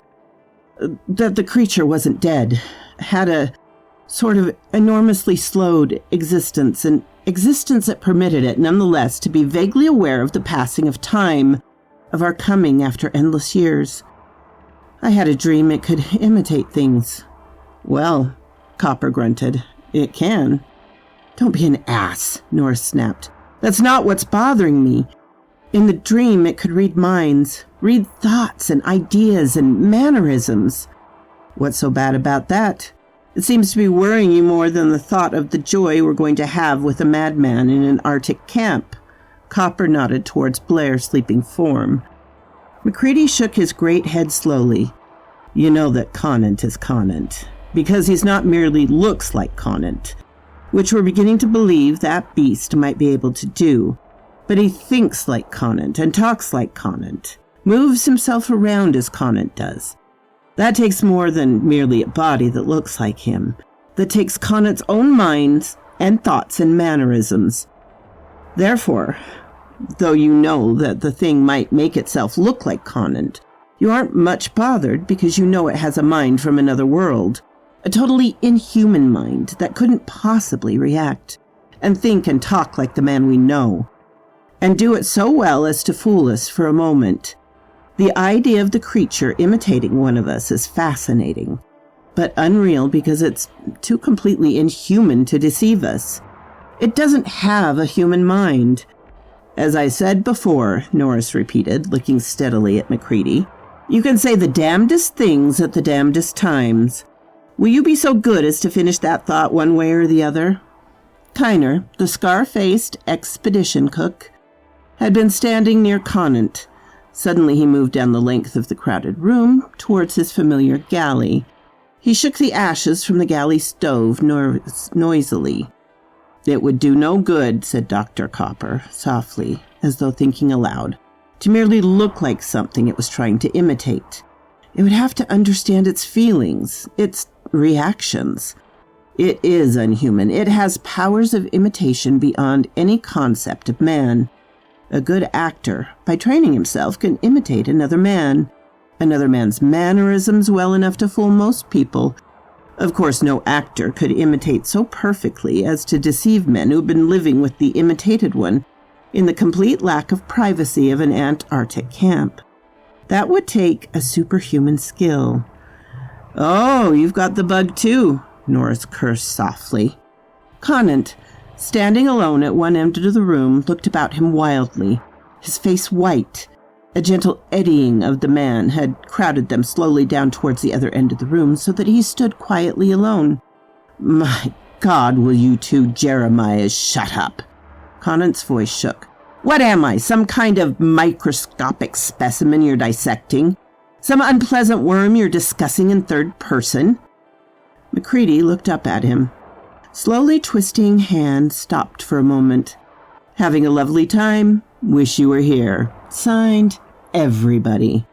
Conant, if you think you're having a hell of a time, just move over to the other end for a while. You've got one thing we haven't. You know what the answer is. I'll tell you this. Right now, you're the most feared and respected man in Big Magnet. Lord, I wish I could see your eyes, Conant gasped. Stop staring, will you? What the hell are you going to do? Have you any suggestions, Dr. Copper? Commander Gary asked steadily. The present situation is impossible. Oh, is it? Conant snapped. Come over here and look at that crowd. By heaven, they look exactly like that gang of huskies around the corridor bend. Banning, will you stop hefting that damned ice pick? The coppery blade rang on the floor as the aviation mechanic nervously dropped it. He bent over and picked it up instantly, hefting it slowly, turning it in his hands, his brown eyes moving jerkily about the room. Copper sat down on the bunk beside Blair. The wood creaked noisily in the room. Far down a corridor, a dog yelped in pain, and the dog's driver's tense voice floated softly back. Microscopic examination, said the doctor thoughtfully, would be useless, as Blair pointed out. Considerable time has passed. However, the serum tests would be definitive. Serum tests? What do you mean exactly? Commander Gary asked. If I had a rabbit that had been injected with human blood, a poison to rabbits, of course, as the blood of any animal save that of another rabbit, and the injections continued in increasing doses for some time, the rabbit would be human immune. If a small amount of its blood were drawn off, allowed to separate in a test tube, and to the clear serum a bit of human blood was added, there would be a visible reaction, proving the blood was human. If a cow or dog's blood were added, or any protein material other than that one thing, human blood, no reaction would take place. That would prove definitively. Can you suggest where I might catch a rabbit for you, Doc? Norris asked. That is, nearer than Australia. We don't want to waste time going that far. I know there aren't any rabbits in Antarctica, Copper nodded. But that is simply the usual animal. Any animal except man will do. A dog, for instance. But it'll take several days, and due to the greater size of the animal, considerable blood. 2 of us will have to contribute. Would I do? Gary asked. That will make 2. I'll get to work on it right away. What about Conant in the meantime? Kiner demanded. I'm going out that door and heading off for the Ross Sea before I cook for him. He may be human, Cooper started. Conant burst out in a flood of curses. Human? Maybe human, you damn sawbones! What the hell do you think I am? A monster, Copper snapped sharply. Now shut up and listen. Conant's face drained of color, and he sat down heavily as the indictment was put in words. Unless we know, you know as well as we do, that we have reason to question the fact, and only you know how that question is to be answered. Until we know, you know as well as we do, that we have no reason to question the fact, and only you know how that question is to be answered. We may reasonably be expected to lock you up. If you are inhuman, you're a lot more dangerous than poor Blair there, and I'm going to see that he's locked up thoroughly. I expect that his next stage will be a violent desire to kill you, all the dogs, and probably all of us. When he wakes, he'll be convinced we're all inhuman, and nothing on the planet will change his conviction. It would be kinder to let him die, but we can't do that, of course. He's going in one shack, and he can stay in Cosmos House with your cosmic ray apparatus, which is about what you'd do anyway. I've got to fix up a couple of dogs. Conant nodded bitterly. I'm human. Hurry that test. Your eyes, Lord, I wish you could see your eyes staring. Commander Gary watched anxiously as Clark, the dog handler, held the big brown Alaskan husky while Copper, being the injection treatment. The dog was not anxious to cooperate. The needle was painful, and already he'd experienced considerable needlework that morning. 5 stitches held closed, a slash that ran from his shoulder across the ribs halfway down his body. 1 long fang was broken off. The missing part was to be found half buried in the shoulder bone of the monstrous thing on the table in the ad building. How long will that take? Gary asked, pressing his arm gently. It was sore from the prick of the needle Dr. Copper had used to withdraw blood. Copper shrugged. I don't know. To be frank, I know the general method. I've used it on rabbits, but I haven't experimented with dogs. They're big, clumsy animals to work with. Naturally, rabbits are preferable and serve ordinarily. In civilized places, you can buy a stock of human immune rabbits from suppliers, and not many investigators take the trouble to prepare their own. What do they want with them back there? Clark asked. Criminology is one large field. A says he didn't murder B, but the blood on his shirt came from killing a chicken. The state makes a test, then it's up to A to explain how it is the blood reacts on human immune rabbits, but not on chicken immunes. What are we going to do with Blair in the meantime? Gary asked wearily. It's all right to let him sleep where he is for a while, but when he wakes up... Barclay and Benning are fitting some bolts on the door of Cosmos House, Copper replied grimly. Conant's acting like a gentleman. I think perhaps the way the other men look at him make him rather want privacy. Lord knows, heretofore we've all of us individually prayed for a little privacy. Clark laughed bitterly.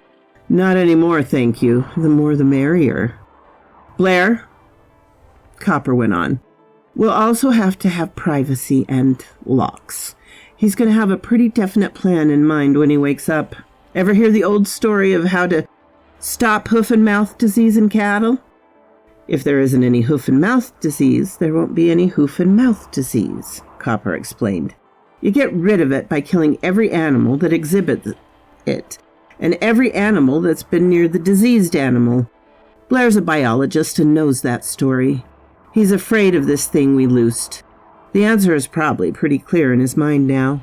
Kill everybody and everything in this camp before a gull or a wandering albatross comes in with the spring, chances out this way, and catches the disease. Clark's lips curled into a twisted grin. Sounds logical to me. If things get too bad, maybe we'd better let Blair get loose. It would save us committing suicide. We might also make something of a vow that if things get bad, we see that it doesn't happen. Copper laughed softly. The last man alive in Big Magnet wouldn't be a man, he pointed out. Someone's got to kill those creatures that don't desire to kill themselves, you know. We don't have enough thermite to do it all at once, and the decanite explosive won't help much. I have an idea that even small pieces of one of those beings would be self-sufficient. If, said Gary thoughtfully, they can modify their protoplasm at will, won't they simply modify themselves to birds and fly away? They can read all about birds and imitate their structure without ever meeting them, or imitating, perhaps, birds of their home planet. Copper shook his head and helped Clark to free the dog. Man studied birds for centuries, trying to learn how to make a machine to fly like them. He never did do the trick. His final success when he broke away entirely and tried new methods. Knowing the general idea and knowing the detailed structure of wing and bone and nerve and tissue is something far, far different. And as for the otherworld birds, perhaps, in fact, very probably, the atmospheric conditions here are so vastly different that their birds couldn't fly. Perhaps even the being came from a planet like Mars with such a thin atmosphere that there were no birds. Even the being came from a planet. Perhaps even the being came from a planet like Mars with such a thin atmosphere that there were no birds. Barkley came into the building, trailing a length of airplane control cable. It's finished, Doc. Cosmo House can't be opened from the inside. Now where do we put Blair? Copper looked towards Gary. There wasn't any biology building. I don't know where we can isolate him. How about East Cache? Gary said, after a moment's thought. Will Blair be able to look after himself or need attention? He'll be capable enough. We'll be the ones to watch out, Copper assured him grimly. Take a stove, a couple of bags of coal, necessary supplies, and a few tools to fix it up. Nobody's been out there since last fall, have they? Gary shook his head. If he gets noisy, I thought that might be a good idea. Barkley hefted the tools he was carrying and looked up at Gary. If the muttering he's doing now is any sign, he's going to sing away the night hours, and we won't like his song. What's he saying? Copper asked. Barkley shook his head. I don't care to listen much. You can if you want to, but I gather that the blasted idiot had all the dreams McCready had and a few more. He slept beside the thing when we stopped on the trail coming in from the secondary magnetite, remember? He dreamt the thing was alive, and dreamt more details, and damn his soul, knew it wasn't all dreams, or had reason to. He knew it had telepathic powers that were stirring vaguely, and that it could not only read minds, but project thoughts. They weren't dreams, you see. They were stray thoughts that the thing was broadcasting. The way Blair's broadcasting his thoughts now. A sort of telepathic muttering in its sleep. That's why he knew so much about its powers. I guess you and I, Doc, weren't so sensitive, if you want to believe in telepathy. I have to, Copper sighed. Dr. Rhine of Duke University has shown that it exists, shown that some are much more sensitive than others. Well, if you want to learn a lot of details, go listen in on Blair's broadcast. He's driven most of the boys out of the ad building. Kiner's rattling pans like coal going down a chute. When he can't rattle a pan, he shakes ashes. By the way, Commander, what are we going to do this spring now that the planes are out of it? Gary sighed. I'm afraid our expedition is going to be a loss. We cannot divide our strength now. It won't be a loss. If we continue to live and come out of this, Copper promised himself. The find we've made, if we can get it under control, is important enough. The cosmic ray data, magnetic work, and atmospheric work won't be greatly hindered. Gary laughed mirthlessly. I was just thinking of the radio broadcasts, telling half the world about the wonderful results of our exploration flights, trying to fool men like Bird and Ellsworth back home that they were doing something. Copper nodded gravely. They'll know something's wrong, but men like that have judgment enough to know we wouldn't do tricks without some sort of reason. We will wait for our return to judge us. I think it comes to this. Men who know enough to recognize our deception will wait for our return. Men who haven't discretion and faith enough to wait will not have the experience to detect any fraud. We know enough of the conditions here to put through a good bluff. Just so they don't send rescue expeditions, Gary prayed. If we're ready to come out, we'll have to send word to Captain Forsyth to bring a stock of magnetos with him when he comes down. But never mind that. You mean if we don't come out? Asked Barclay. I was wondering if a nice running account of an eruption or an earthquake via radio with a swell wind-up using a stick of decanite under the microphone would help. Nothing, of course, will entirely keep people out. One of those swell, melodramatic, last man alive scenes might make 'em go easy, though. Gary smiled with genuine humor. Is everybody in camp trying to figure that out, too? Copper laughed. What do you think, Gary? We're confident we can win out, but not too easy about it, I guess. Clark grinned up from the dog he was petting into calmness. Confident, did you say, Doc? Who Goes There, Chapter 8. Blair moved restlessly around the small shack. His eyes jerked and quivered in vague, fleeting glances at the 4 men with him. Barclay, 6 feet tall and weighing over 190 pounds. McCready, a bronze giant of a man. Dr. Copper, short, squatly powerful. And Benning, 5'10" of wiry strength. Blair was huddled up against the far wall of the East Cache cabin, his gear piled in the middle of the floor, besides the heating stove, forming an island between him and the 4 men. His bony hands clenched and fluttered, terrified. His pale eyes wavered uneasily as his bald, freckled head darted about in bird-like motion. I don't want anybody coming in here. I cook my own food, he snapped nervously. Kiner may be a human now, but I don't believe it. I'm going to get out of here, but I'm not going to eat any food you send me. I want cans. Sealed cans. Okay, Blair. We'll bring them tonight, Barclay promised. You've got coal and the fire's started. I'll make a list. Barclay started forward. Blair instantly scurried to the farthest corner. Get out! Keep away from me, you monster! The little biologist shrieked and tried to claw his way through the wall of the shack. Keep away from me! Keep away! I won't be absorbed! I won't be! Barclay relaxed and moved back. Dr. Copper shook him. Leave him alone, Bar. It's easier for him to fix the thing himself. We'll have to fix the door, I think. The 4 men let themselves out. Efficiently, Benning and Barclay fell to work. There were no locks in Antarctica. There wasn't enough privacy to make them needed.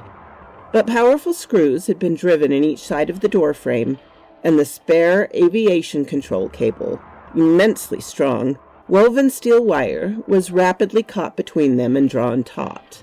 Barclay went to work with a drill and a keyhole saw. Presently he had a trap cut in the door through which goods could be passed without unlashing the entrance. 3 powerful hinges from a stock crate, 2 hasps, and a pair of 3-inch cotter pins made it proof against opening from the other side. Blair moved about restlessly inside. He was dragging something over to the door with panting gasps and muttering frantic curses. Barclay opened the hatch and glanced in. Dr. Copper peered over his shoulder. Blair had moved the heavy bunk against the door. It could not be opened without his cooperation now. Don't know but what the poor man's fight at that, McCready sighed. If he gets loose, it is his avowed intention to kill each and all of us as quickly as possible. Which is something we don't agree with, but we've got something on our side of the door that is worse than a homicidal maniac. If one or the other has to get loose, I think I'll come up and undo the lashings here. Barclay grinned. You let me know and I'll show you how to get these off fast. Let's go back. The sun was painting the northern horizon in multicolored rainbows still, though it was 2 hours below the horizon. The field of drift swept off to the north, sparkling under its flaming colors in a million reflected glories. Low mounds of rounded white on the northern horizon showed that Magnet Range was barely awash above the sweeping drift. Little eddies of wind-lifted snow swirled away from their skis as they set out towards the main encampment, 2 miles away. The spidery finger of the broadcast radiator lifted a gaunt black needle against the white of the Antarctic continent.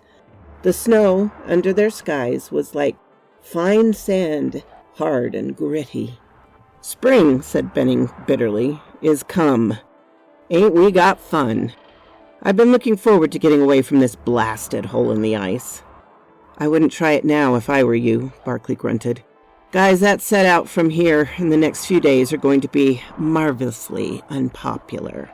"How is your dog getting along, Dr. Copper?" McCready asked. "Any results yet?" "In 30 hours? I wish there were. I gave him an injection of my blood today, but I imagine another 5 days will be needed. I don't know for certain, enough to stop sooner. I've been wondering, if Conant were changed, would he have warned us so soon after the animal escaped? Wouldn't he have waited long enough for it to have a real chance to fix itself? Unless we woke up naturally, McCready asked slowly. "The thing is selfish. You didn't think it looked as though it was possessed of a store of higher justice, did you?" Dr. Copper pointed out.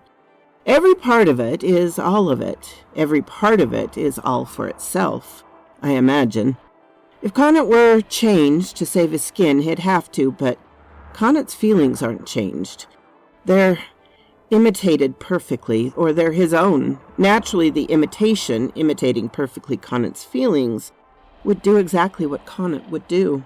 Say, couldn't Norris or Van give Conant some kind of a test? If the thing is brighter than men, it might know more than physics than Conant should, and they'd catch it out," Barkley suggested. Copper shook his head wearily. "Not if it reads minds. You can't plan a trap for it.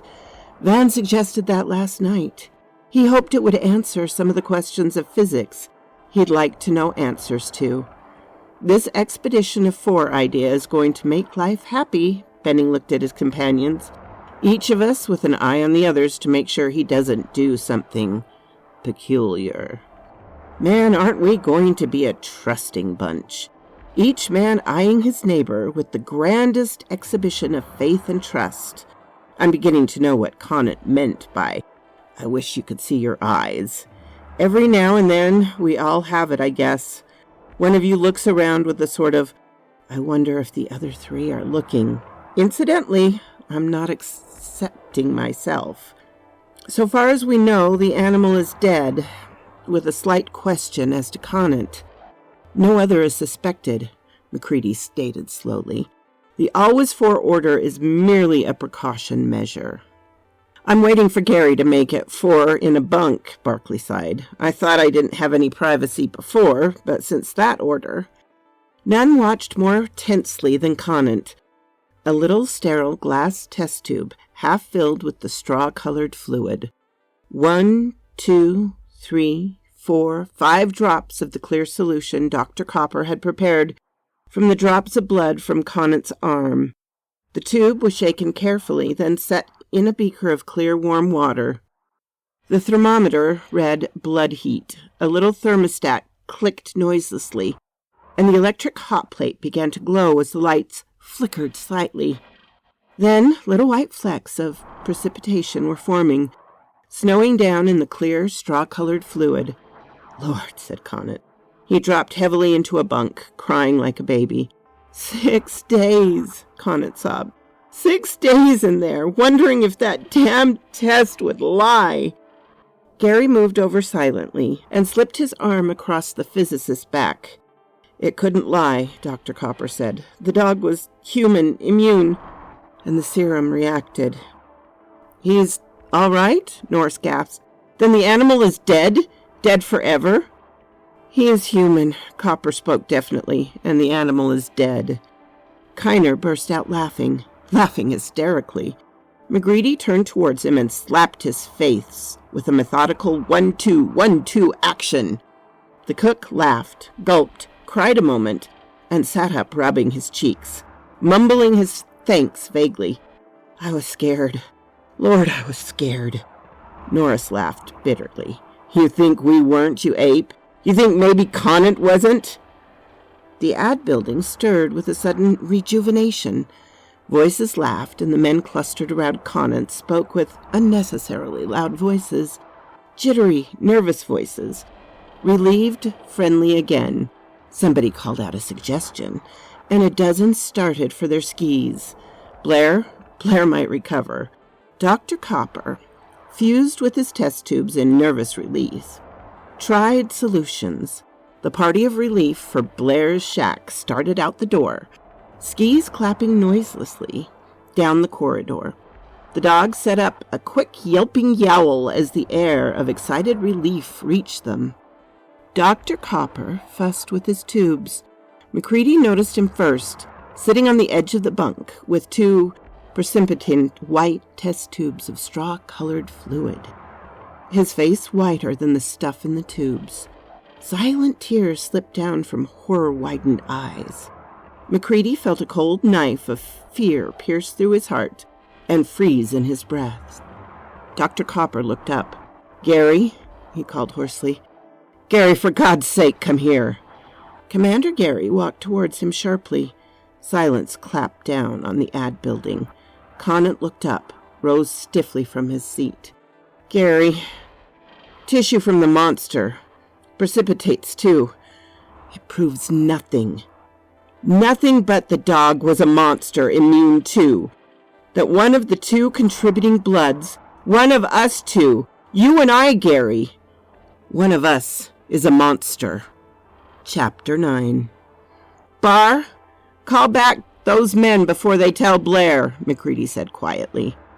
Blair went to the door. Faintly his shouts came back to the tensely silent men in the room. Then he was back. They're coming, he said. I didn't tell him why, just that Dr. Copper said not to go.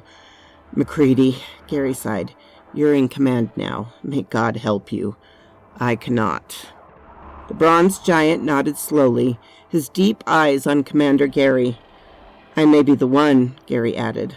I know I'm not, but I cannot prove it to you in any way. Dr. Copper's test has broken down. The fact that he showed it was useless when it was to the advantage of the monster. To have that uselessness not known would seem to prove he was human. Copper rocked back and forth, slowly on the bunk. I know I'm human. I can't prove it either. One of us two is a liar. For the test cannot lie, and it says one of us is. I gave proof that the test was wrong, which seems to prove I'm human, and now Gary has given that argument which proves me human, which he, as the monster, should not do. Round and round and round and round and round. Dr. Copper's head, then his neck and shoulders began circling slowly in time to the words. Suddenly he was lying back on the bunk, roaring with laughter. It doesn't have to prove one of us is a monster. It doesn't have to prove that at all. If we're all monsters, it works the same. We're all monsters, all of us. Conant and Gary and I and all of you. McCready, Van Wall, the blonde-bearded chief pilot, called softly. You were on the way to an MD when you took up meteorology, weren't you? Can't you make some kind of test? McCready went over to Copper slowly, took the hypodermic from his hand, and washed it carefully in 95% alcohol. Gary sat on the bunk's edge with wooden face, watching Copper and McCready expressionless. What Copper said is possible, McCready sighed. Van, will you help here? Thanks. The filled needle jabbed into Copper's thigh. The man's laughter did not stop, but slowly faded into sobs. Then sound sleep as the morphia took hold. McCready turned again.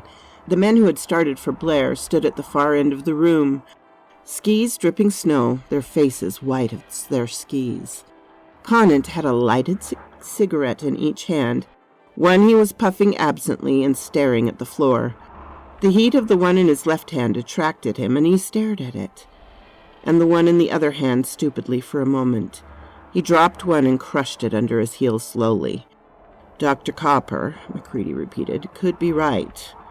I know I'm human, but of course I can't prove it. I'll repeat the test for my own information. Any of you others who wish to may do the same."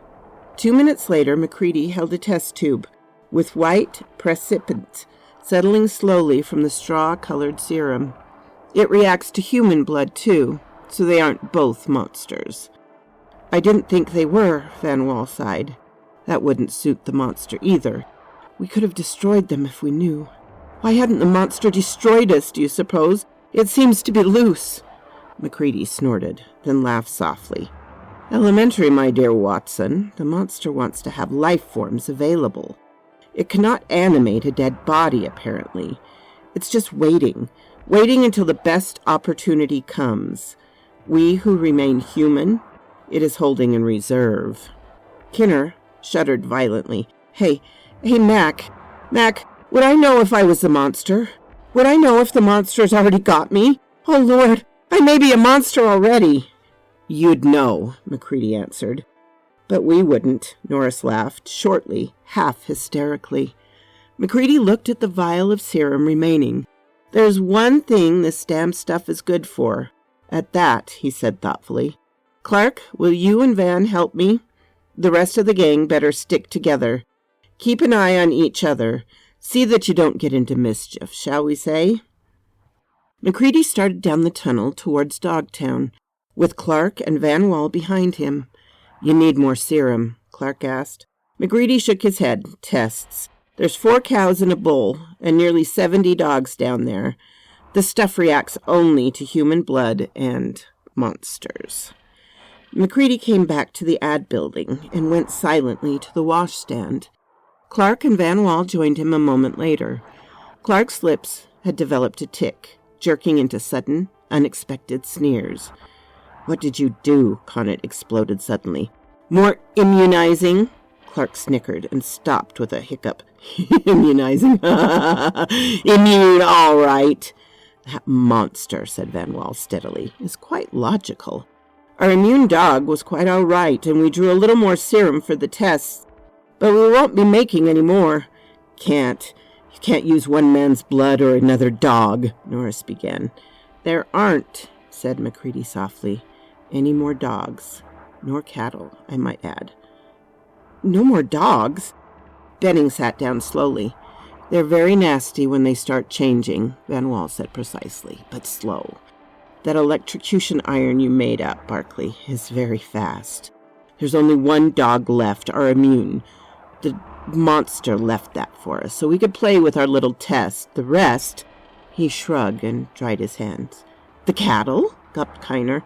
"Also reacted very nicely. They look funny as hell when they start melting. The beast hadn't any quick escape, and when it tied in dog chains or halters, and it had to be to imitate." Kiner stood up slowly. His eyes darted around the room and came to rest, horribly quivering on a tin bucket in the galley. Slowly, step by step, he retreated towards the door, his mouth opening and closing silently, like a fish out of water. "The milk," he gasped. "I milked him an hour ago." His voice broke into a scream, and he dived through the door. He was out on the ice cap without windproof or heavy clothing. Van Wall looked after him for a moment thoughtfully. "He's probably hopelessly mad," he said at length, "but he might be a monster escaping. He hasn't skis. Take a blowtorch, in case." The physical motion of the chase helped them, something that needed doing. 3 of the other men were quietly being sick. Norris was lying flat on his back, his face greenish, looking steadily at the bottom of the bunk above him. "Mac, how long have the cows been not cows?" Macready shrugged his shoulders hopelessly. He went over to the milk bucket, and with his little tube of serum went to work on it. The milk clouded it, making it certainly difficult. Finally, he dropped the test tube in the stand and shook his head. "It tests negatively, which means either they were cows then, or that, being perfect imitations, they gave perfectly good milk." Copper stirred restlessly in his sleep and gave a gurgling cross between a snore and a laugh. Silent eyes fastened on him. Would Morphia? A monster? Somebody started to ask. Lord knows, Macready shrugged. It affects every earthly animal I know of. Conant suddenly raised his head. Mac, the dogs must have swallowed pieces of the monster, and the pieces destroyed them. The dogs were where the monster resided. I was locked up. Doesn't that prove? Van Wall shook his head. Sorry. Proves nothing about what you are. Only proves what you didn't do. It doesn't do that, Macready sighed. We are helpless because we don't know enough. And so jittery we don't think straight. Locked up. Ever watch a white corpuscle of blood go through the wall of a blood vessel? No. It sticks out a pseudopod. And there it is, on the far side of the wall. Oh, said Van Wall unhappily. The cattle tried to melt down, didn't they? They could have melted down, just become a thread of stuff and leaked under the door to recollect on the other side. Ropes, no, that wouldn't do it. They couldn't live in a sealed tank or... If, said Macready, you shoot it through the heart and it doesn't die, it's a monster. That's the best test I can think of offhand. No dogs, said Gary quietly, and no cattle. It has to imitate men now. And locking up doesn't do any good. Your test might have worked, Mac, but I'm afraid it would be hard on the men. Chapter 10. Clark looked up from the galley stove as Van Wall, Barclay, Macready, and Benning came in, brushing the drift from their clothes. The other men jammed into the ad building, continued studiously to do as they were doing, playing chess, poker, reading. Ralston was fixing a sledge on the table. Van and Norris had their heads together over magnetic data, while Harvey read tables in a low voice. Dr. Copper snored softly on the bunk. Gary was working with Dutton over a sheaf of radio messages on the corner of Dutton's bunk, and a small fraction of the radio table. Conant was using most of the table for cosmic ray sheets. Quite plainly, through the corridor, despite 2 closed doors, they could hear Kiner's voice. Clark banged a kettle onto the galley stove and beckoned Macready silently. The meteorologist went over to him. I don't mind the cooking so damn much, Clark said nervously. But isn't there some way to stop that bird? We all agreed that it would be safe to move him into Cosmo's house. Kiner? Macready nodded towards the door. I'm afraid not. I can dope him, I suppose, but we don't have an unlimited supply of morphia. And he's not in danger of losing his mind, just hysterical. Well, we're in danger of losing ours. You've been out for an hour and a half. That's been going on steadily ever since. And it was going for 2 hours before. There's a limit, you know. Gary wandered over slowly, apologetically. For an instant, Macready caught the feral spark of fear, horror in Clark's eyes, and knew at the same instant it was in his own. Gary or Copper, was certainly a monster. If you could stop that, I think it would be a sound policy, Mac. Gary spoke quietly. There are tensions enough in this room. We agreed that it would be safe for Kiner in there, because everyone else in camp is under constant eyeing. Gary shivered slightly. And try in God's name to find some test that will work. Macready sighed. Watch or unwatched, everyone's tense. Blair jammed the trap so it won't open now. Says he's got food enough and keeps screaming, Go away, you're monsters! I won't be absorbed, I won't! I'll tell men when they come, go away! So we all went away. There's no other test, Gary pleaded. Macready shrugged his shoulders. Copper was perfectly right. The serum test could be absolutely definitive if it hadn't been contaminated. But that's the only dog left, and he's fixed now. Chemicals? Chemical tests? Macready shook his head. Our chemistry isn't that good. I tried the microscope, you know. Gary nodded. Monster dog and real dog were identical. But you've got to go on. What are we going to do after dinner? Van Wall joined them quietly. Rotation sleeping. Half the crowd asleep, half awake. I wonder how many of us are monsters. All the dogs were. We thought we were safe, but somehow it got Copper, or you." Van Wall's eyes flashed uneasily. "It may have gotten every one of you. All of you but myself may be wondering, looking. No, that's not possible. You just spring then, and I'd be helpless. We humans might somehow have the greater number now, but—" He stopped. MacReady laughed shortly. "You're doing what Norris complained of in me, leaving it hanging. But if one more is changed, it may shift the balance of power. It doesn't fight. I don't think it ever fights. It must be a peaceable thing, in its own imitable way. It never had to, because it always gained its end otherwise." Van Wall's mouth twitched in a sickly grin. "You're suggesting, then, that perhaps it already has the greater number, but is just waiting, all of them, all of you for all I know, waiting till the last human, drop my awareness in sleep. Mac, did you notice their eyes? All looking at us." Gary sighed. "You haven't been sitting here for 4 straight hours while all of their eyes silently weighed the information that one of us two, Copper or I, is a monster, certainly. Perhaps both of us." Clark repeated his question. "Will you stop that bird's nonsense? He always driving me nuts, making him tone down anyway." "Still praying?" MacReady asked. "Still praying," Clark groaned. "He hasn't stopped for a second. I don't mind his praying if it relieves him, but he yells. He sings psalms and hymns and shouts prayers. He thinks God can't hear well enough way down here." "Maybe he can't," Barkley grunted, "or he'd have done something about this thing loose from hell. Somebody's going to try that test you mentioned, if you don't stop him." Clark stated grimly. "I think a cleaver in a head would be a test as a bullet in the heart. Go ahead with the food. I'll see what I can do. There may be something in the cabinets."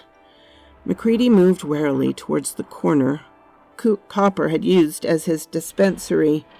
3 tall cabinets of rough boards, 2 locked, were the repositories of the camp's medical supplies.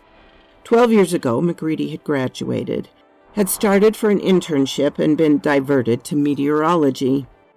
Copper was a picked man, a man who knew his profession thoroughly and modernly. More than half of the drugs available were totally unfamiliar to MacReady. Many of the others he had forgotten. There was no huge medical library here, no series of journals available to learn the things he had forgotten.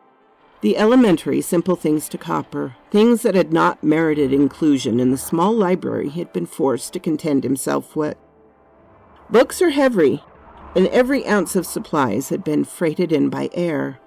MacReady picked up a barbiturate hopefully. Barkley and Van went with him. One man never went anywhere alone in Big Magnet. Ralston had his sledge put away, and the physicist had moved off the table. The poker game broken up when they got back. Clark was putting out food. The click of spoons and the muffled sound of eating were the only signs of life in the room. There were no words spoken as the 3 returned. Simply all eyes focused on them questioningly, while the jaw moved methodically. MacReady stiffened suddenly. Kiner was screeching out a hymn in a hoarse, cracked voice. He looked wearily at Van Wall with a twisted grin and shook his head. Van Wall cursed bitterly and sat down at the table. "We'll just plumb have to take that till his voice wears out. He can't yell like that forever." "He's got a brass throat and a cast-iron larynx," Norris declared savagely. "Then we could be hopeful and suggest he's one of our friends. In that case, he could go on renewing his throat till doomsday." Silence clapped down. For 20 minutes they ate without a word. Then Connaught jumped up with an angry violence. "You sit as still as a bunch of graven images. You don't say a word, but, oh Lord, what expressive eyes you've got." They rolled around like a bunch of glass marbles spilling down a table. They wink and blink and stare and whisper things. "Can you guys please look somewhere else for a change, please? Listen, Mac, you're in charge here. Let's run movies for the rest of the night. We've been saving those reels to make 'em last. Last for what? Who is it going to see those last reels, eh? Let's see 'em while we can, and look at something other than each other. Sound idea, Conant. I, for one, am quite willing to change this in any way I can. Turn the sound up loud, Dutton. Maybe you can drown out the hymns, Clark suggested. But don't, Nora said softly. Don't turn off the lights altogether. The lights will be out, McCready shook his head. We'll show all the cartoon movies we have. You won't mind seeing old cartoons, will you?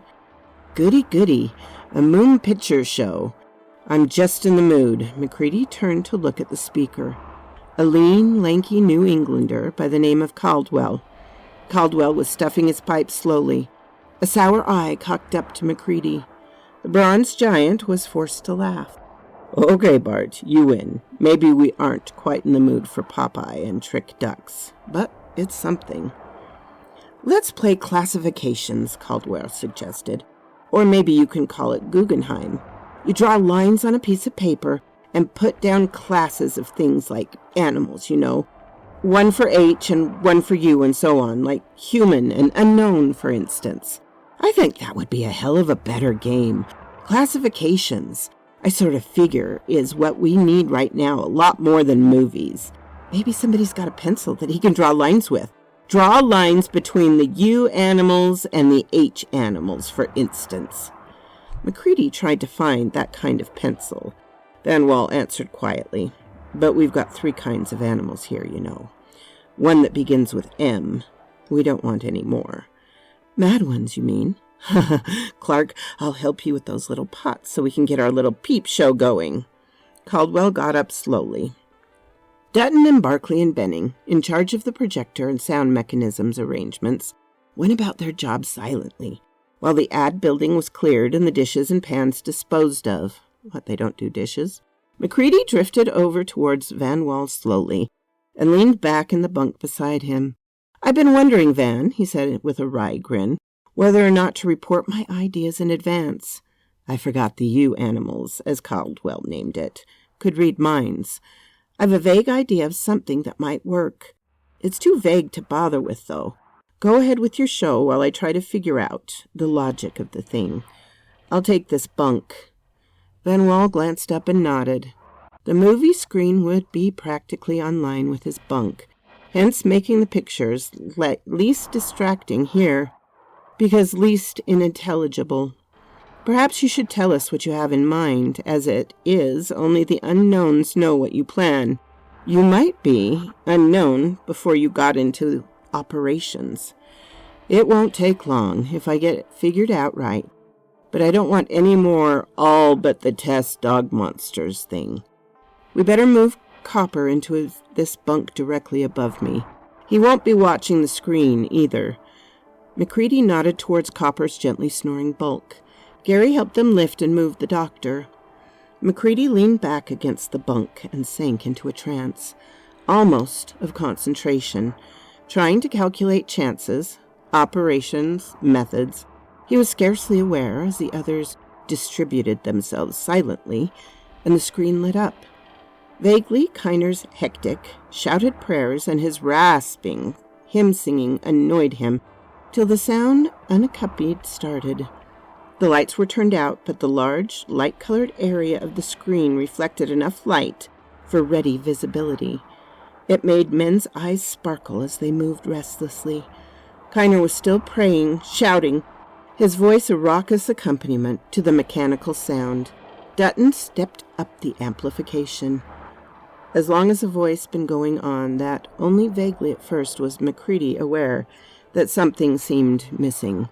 Lying as he was, just across the narrow room from the corridor leading to Cosmo's house, Kiner's voice had reached him fairly clearly, despite the sound accompaniment of the pictures. It struck him abruptly that it had stopped. "Dutton, cut that sound," McCready called as he sat up abruptly. The pictures flickered a moment, soundless, and strangely futile in the sudden, deep silence. The rising wind on the surface above the bubbling metal copy. Tears of sound down the stove pipes. "Kiner stopped," McCready said softly. "Oh, for God's sake, start that sound again, then. He may have stopped to listen," Norris snapped. McCready rose and went down the corridor. Barclay and Van Wall left their places at the far end of the room to follow him. The flickers bulged and twisted on the back of Barclay's gray underwear as he crossed the still-functioning beam of the projector. Dutton snapped on the lights, and the pictures vanished. Norris stood at the door as McCready had asked. Gary sat down quietly in the bunk nearest the door, forcing Clark to make room for him. Most of the others had stayed exactly where they were. Only Conant walked slowly up and down the room in steady, unvarying rhythm. "If you're going to do that, Conant," Clark spat, "can we get along without you, all together, whether you're human or not? Will you stop that damn rhythm?" "Sorry," the physicist sat down in a bunk and watched his toes thoughtfully. It was almost 5 minutes. 5 ages while the wind made the only sound before McCready appeared at the door. "Well," he announced, "haven't got enough grief here already. Somebody's tried to help us out. Kiner has a knife in his throat, which is why he stopped singing, probably. We've got monsters, madmen, and murderers. Any more M's you can think of, Caldwell? If there are, we'll probably have 'em before long." Who goes there? Chapter 11. "Is Blair loose?" somebody asked. "Blair is not loose, or he flew in. If there's any doubt about where our gentle helper came from, this may clear it up." Van Hel held up a foot-long thin-blade knife in a cloth. The wooden handle was half burnt, charred with a peculiar pattern of the top of the galley stove. Clark stared at it. "I did that this afternoon. I forgot the damn thing and left it on the stove." Van Wall nodded. "I smelled it. If you remember, I knew the knife came from the galley." "I wonder," said Benning, looking around at the party warily, "how many more monsters have we? If somebody could slip out of this place, go back of the screen to the galley, and then down to the Cosmo house and back. He did come back, didn't he? Yes? Everybody's here? Well, if one of the gang could do all that..." "Maybe a monster did it," Gary suggested quietly. "There's that possibility." "A monster? As you pointed out today, only men left to imitate. Would it decrease his supply, shall we say?" Van Wall pointed out, "No, we just have a plain, ordinary louse, a murderer to deal with. Ordinarily, we'd call him an inhuman murderer, but I suppose... But we have to distinguish now. We have an inhuman murderer, and now we have a human murderers. Or one, at least." "There's one less human," Nora said softly. "Maybe the monsters have the balance of power now." "Never mind that," McCready sighed and turned to Barclay. "Bar, will you get your electric gadget? I'm going to make certain." Barclay turned down the corridor to get the pronged electrocutor while McCready and Van Wall went back towards Cosmo's house. Barclay followed them in some 30 seconds. The corridor to Cosmo's house twisted, as did nearly all corridors in the Big Magnet, and Norris stood at the entrance again, but they heard, rather muffled, McCready's sudden shout. There was a savage scurry of blows, thud, chunk, shuffle, bar, and a curious, savage, mewing scream, silenced before even quick-moving Norris had reached the bend. Kiner, or what had been Kiner, laid on the floor, cut half in two by the great knife McCready had had. The meteorologist stood against the wall, the knife dripping red in his hand. Van Wall was stirring vaguely on the floor, moaning, his hand half-consciously rubbing his jaw. Barclay, an unutterable savage gleam in his eye, was methodically leaning on the pronged weapon in his hand, jabbing. Kiner's arm had developed a queer, scaly fur, and the flesh had twisted. The fingers had shortened, the hand rounded, the fingernails becoming 3 inches long things of dull red horn, keen to steel-hard, razor-sharp talons. McCready raised his head, looked at the knife in his hand, and dropped it. Well, whoever did it can speak up now. He was an inhuman murderer at that. In that he murdered an inhuman. I swear, by all that is holy, Kiner was a lifeless corpse on the floor when we arrived here. But when we found it, we were going to jab it with the power. It changed. Norris stared unsteadily. Oh, Lord, those things can act. Ye gods! Sitting in here for hours, mouthing prayers to a god it hated, shouting hymns in a cracked voice, hymns about a church it never knew, driving us mad with its ceaseless howling. Well, speak up, whoever did it. You didn't know it, but you did the camp a favor. And I want to know how in blazes you got out of that room without anyone seeing you. It might help in guarding ourselves. His screaming, his singing, even the sound projector couldn't drown it out, Clark shivered. It was a monster. Oh, said Van Wall in sudden comprehension. You were sitting right next to the door, weren't you? And almost behind the projector screen already. Clark nodded dumbly. It's quiet now. It's dead. Mac, your test's no damn good. It was dead anyway. Monster or man, it was dead. McCready chuckled softly. Boys, meet Clark. The only one we know is human. Meet Clark, the one who proves he's human by trying to commit murder and failing. Will the rest of you please refrain from trying to prove you're human for a while? I think we may have another test. A test? Connaught snapped joyfully. Then his face sagged in disappointment. I suppose it's in either way you want it.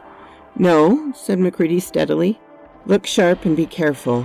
Come into the ad building. Barkley, bring your electrocutor. And somebody, Dutton, stand with Barkley to make sure he does it.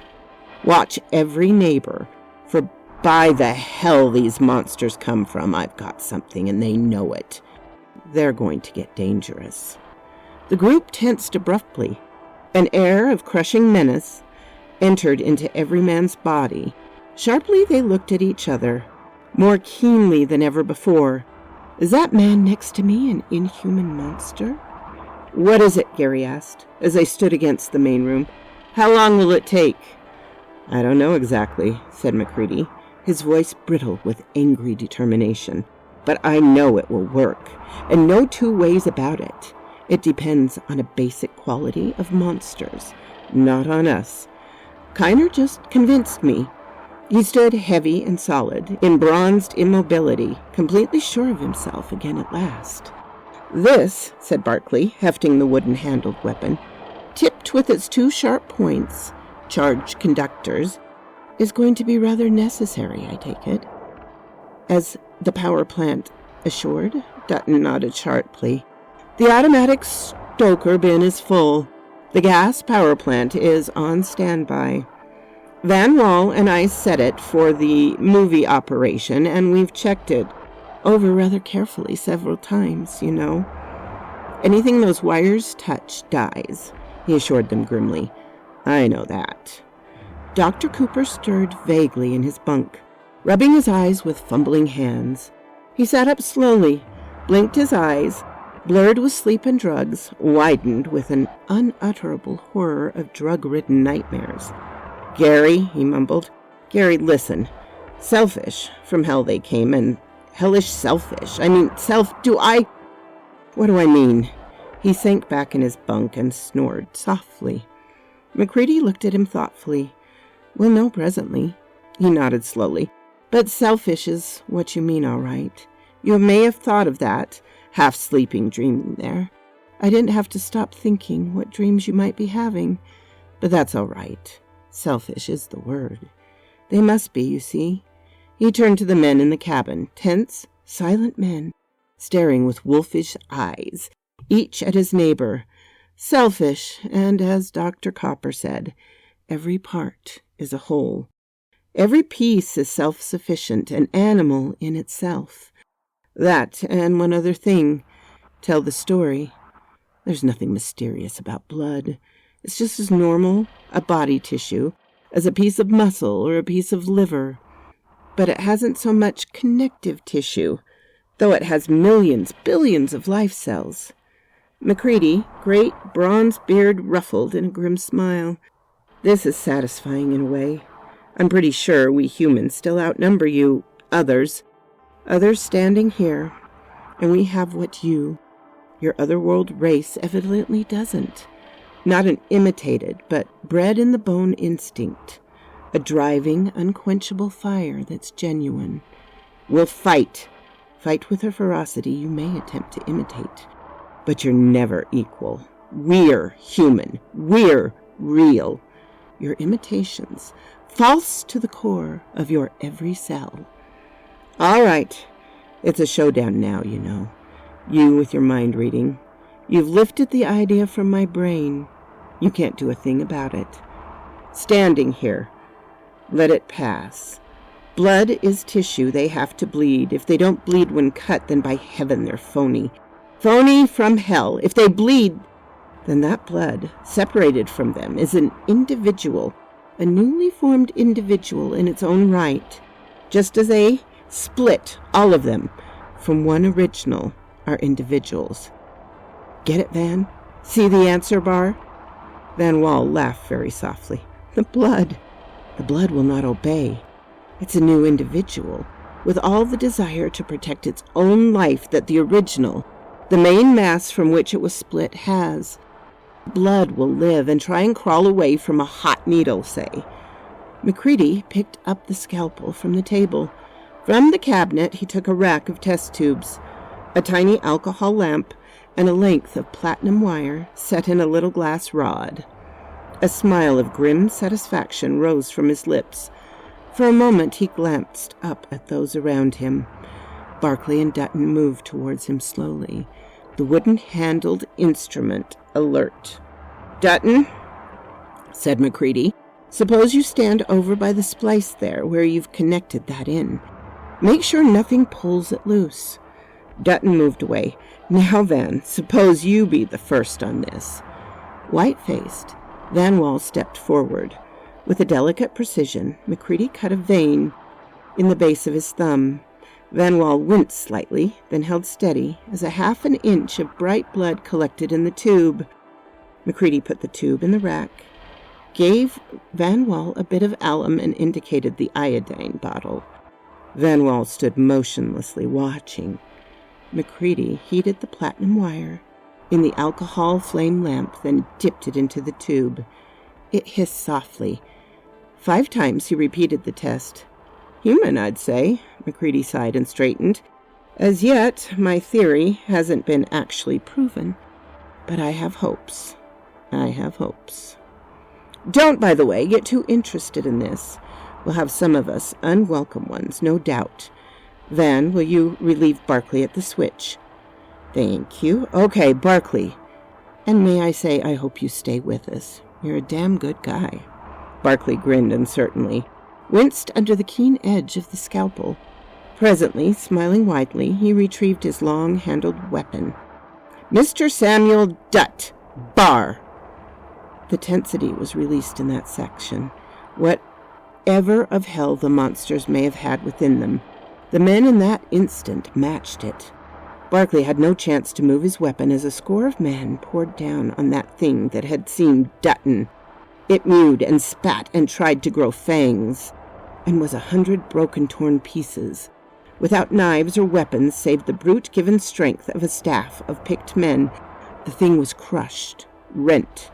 Slowly they picked themselves up, their eyes smoldering, very quiet in their emotions. A curious wrinkling of their lips betrayed a species of nervousness. Barclay went over with the electric weapon. Things smoldering and stank. The caustic acid Van Wall dropped on each spilled drop of blood gave off tickling, cough-profusing fumes. MacReady grinned, his deep-set eyes all light and dancing. Maybe, he said, softly, I underrated man's ability when I said nothing human could have had the ferocity in the eyes of that thing we found. I wish we could have the opportunity to treat in a more befitting manner these things. Something with boiling oil or melted lead in it, or maybe slow roasting in the power boiler. When I think what a man Dutton was, never mind, my theory is confirmed by one who knew. Well, Van Wall and Barclay are proven, I think. Then that'll try to show you what I already knew. That I too am human. McCready swished the scalpel in absolute alcohol, burned it off the metal blade, and cut the base of his thumb expertly. 20 seconds later, he looked up from the desk at the waiting men. There were more grins out there now, friendly grins, yet withal something else in the eyes. "Conant," McCready laughed softly, "was right. The huskies watching that thing in the corridor bend had nothing on you. Wonder why we think only the wolf blood has the right to ferocity. Maybe on spontaneous viciousness a wolf takes tops. But after these 7 days, abandon all hope, ye wolves who enter here. Maybe we can save time. Conant, would you step forward?" Again, Barkley was too slow. There were more grins, less tensity still, when Barkley and Van finished their work. Gary spoke in a low, bitter voice. "Conant was one of the finest men we had here, and 5 minutes ago I'd have sworn he was a man. Those damnable things are more than imitation." Gary shuddered and sat back in his bunk.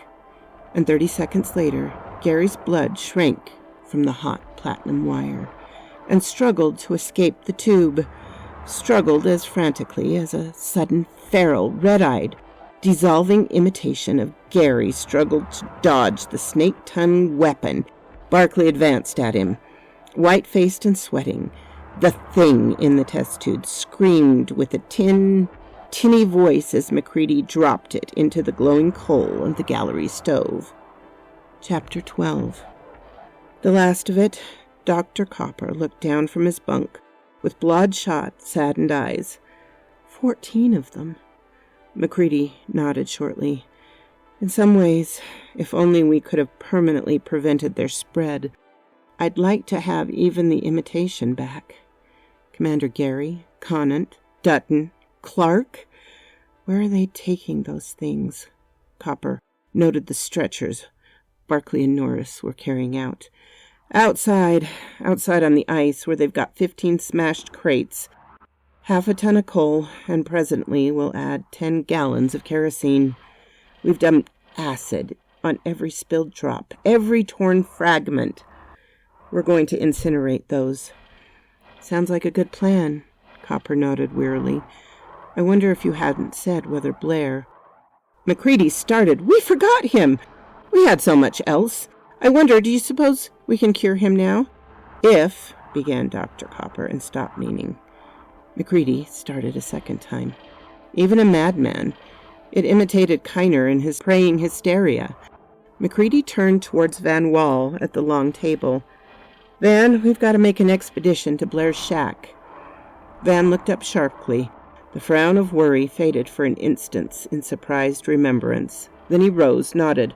"Barkley better go along. He applied the lashings and may figure out how to get in without frightening Blair too much." 3/4 of an hour through -37 cold, while the aurora curtain bellied overhead. The twilight was nearly 12 hours long, flaming in the north on snow like white crystalline sands under their skis. A 5-mile wind piled it in drift lines pointing off to the northwest. 3/4 of an hour to reach the snow-buried shack. No smoke came from the little shack, and the men hastened. "Blair!" Barkley roared into the wind when he was still 100 yards away. "Blair!" "Shut up," said McCready softly, "and hurry. He may be trying a long hike. If we have to go after him, no planes. The tractor's disabled. Would a monster have a stamina a man has? A broken leg wouldn't stop it for more than a minute," McCready pointed out. Barkley gasped suddenly and pointed aloft. Dim in the twilight sky, a winged thing circled in curves of indescribable grace and ease. Great white wings tipped gently, and the bird swept over them in silent curiosity. "Albatross," Barkley said softly. "First of the season, and wandering way inland for some reason, if a monster's loose." Norris bent down on the ice and tore hurriedly at his heavy windproof clothing.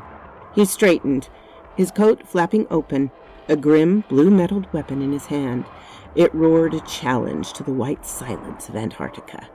The thing in the air screamed hoarsely. Its great wings worked frantically, as a dozen feathers floated down from its tail. Norris fired again. The bird was moving swiftly now, but in an almost straight line of retreat. It screamed again. More feathers dropped, and with beating wings it soared behind the ridge of pressure ice to vanish. Norris hurried after the others. "It won't come back," he panted. Barclay cautioned him to silence, pointing. A curious, fierce blue light beat out of the cracks of the shack's door. A very low, soft humming sounded inside. A low, soft humming and a clink and clank of tools. The very sound somehow bearing a message of frantic haste. MacReady's face paled. Lord help us if that thing has... He grabbed Barclay's shoulder and made sniping motions with his finger, pointing towards the lacing of control cables that held the door. Barclay drew the wire cutters from his pocket and knelt soundlessly at the door. The snap and twang of cut wires made an unbearable racket in the utter quiet of the Antarctic hush. There was only that strange, sweetly soft hum from within the shack, and the queerly hectical, clipped clicking and rattling of tools to drown their noise. MacReady peered through a crack in the door. His breath sucked in huskily, and his great fingers clamped cruelly on Barclay's shoulder. The meteorologist backed down. "It isn't," he explained very softly. "Blair.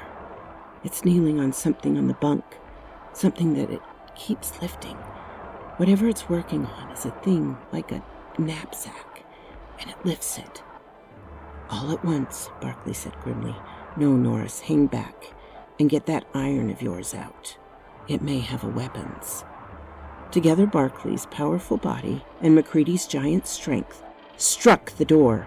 Inside, the bunk jammed against the door, screeching madly and crackling into kindling. The door flung down from the broken hinges, the patched lumber of the doorpost dropping inward. Like a blue rubber ball, a thing bounced up. One of its 4 tentacle arms looped out like a striking snake. In a 7-tentacled hand, a 6-inch pencil of winking, shining metal glinted and swung upward to face them. Its line-thin lips twitched back from snake fangs in a grin of hate, red eyes blazing. Norris's revolver thundered in the confined space. The hate-washed face twitched in agony. The looping tentacle snatched back. The silvery thing in its hand, a smashed ruin of metal. The 7-tentacled hand became a mass of mangled flesh oozing greenish-yellow ichor. The revolver thundered 3 times more. Dark holes drilled into each of the 3 eyes before Norris hurled the empty weapon against its face. The thing screamed, a feral hate, a lashing tentacle whipping at blinded eyes. For a moment it crawled on the floor, savage tentacles lashing out, the body twitching. Then it staggered up again, blinded eyes working, boiling hideously, the crushed flesh sloughing away in sudden goblets. Barclay lurched to his feet and dove forward with an ice axe. The flat of the weighty thing crushed against the side of the head. Again the unkillable monster went down. The tentacles lashed out, and suddenly Barclay fell to his feet in the grip of a living, livid rope. The thing dissolved as he held it, a white, hot band that ate into the flesh of his hands like living fire. Frantically he tore the stuff from him, held his hands where they could not be reached. The blind thing felt and ripped at the tough, heavy, windproof cloth, seeking flesh. Flesh it could convert. A huge blowtorch MacReady had brought coughed solemnly. Abruptly it rumbled, disapproval throatily. Then it laughed gurglingly and thrust out a blue-white 3-foot tongue. The thing on the floor shrieked, flailing out blindly with the tentacles that writhed and withered in the bubbling wrap of the blowtorch. It crawled and turned on the floor. It shrieked and hobbled madly. But always MacReady held the blowtorch on the face, the dead eyes burning and bubbling, useless. Frantically the thing crawled and howled. A tentacle sprouted a savage talon and crisped in the flame. Steadily MacReady moved with a planned, grim campaign. Helplessly, maddened, The thing retreated from the grunting torch, the caressing, licking tongue. For a moment it rebelled, squalling in inhuman hatred at the touch of icy snow. Then it fell back before the charring breath of the torch, the stench of its flesh bathing it hopelessly in retreat. On and on across Antarctic snow. The bitter wind swept over its twisting, the torch tongue. Vainly it flopped, a trail of oily, stinking smoke bubbling away from it. MacReady walked back towards the shack silently. Barclay met him at the door. "No more?" the giant meteorologist asked grimly. Barclay shook his head. "No more. It didn't split." "It had other things to think about," MacReady assured him. "When I left it, it was a glowing coal. What was it doing?" Norris laughed shortly. "Wise boys we are. Smashing magnetos so planes won't work. Rip the boiler tubing out of the tractor. And leave that thing alone for a week in this shack, alone and undisturbed." MacReady looked in at the shack more carefully. The air, despite the ripped door, was hot and humid. On a table at the far end of the room rested a thing of coiled wires and small magnets, glass tubing and radio tubes. At the center of a block of rough stone rested. From the center of the block came the light that flooded the place, a fierce blue light, bluer than the glare of an electric arc, and from it came the sweetly soft hum. Off to one side was another mechanism of crystal glass, blown with an incredible neatness and delicacy, metal plates and a queer, shimmery sphere of insubstantiality. "What is that?" MacReady moved nearer. Norris grunted. "Leave it for investigation. But I can guess pretty well. That's atomic power. That stuff to the left, that's a neat little thing for doing what men have been trying to do with a 100-ton cyclotron and so forth. It separates neutrons from heavy water, which he was getting from the surrounding ice. Where did he get all... Oh, of course, a monster couldn't be locked in or out. He's been through the apparatus's caches." MacReady stared at the apparatus. Lord, what minds that race must have. The shimmering sphere, I think it's a sphere of pure force. Neutrons can pass through any matter, and he wanted a supply reservoir of neutrons. Just project neutrons against silica, calcium, beryllium, almost anything, and the atomic energy is released. That thing is an atomic generator. MacReady plucked a thermometer from his coat. It's 120 in here, despite the open door. Our clothes have kept the heat out to an extent, but I'm sweating now. Norris nodded. "The light's cold, I found that, but it gives off heat to warm the place through the coil. He had all the power in the world. He could keep it warm and pleasant, as his race thought of warm and pleasantness." "Did you notice the light? The color of it?" MacReady nodded. "Beyond the stars is the answer. From beyond the stars. From a hotter planet that circled a brighter, bluer sun they came."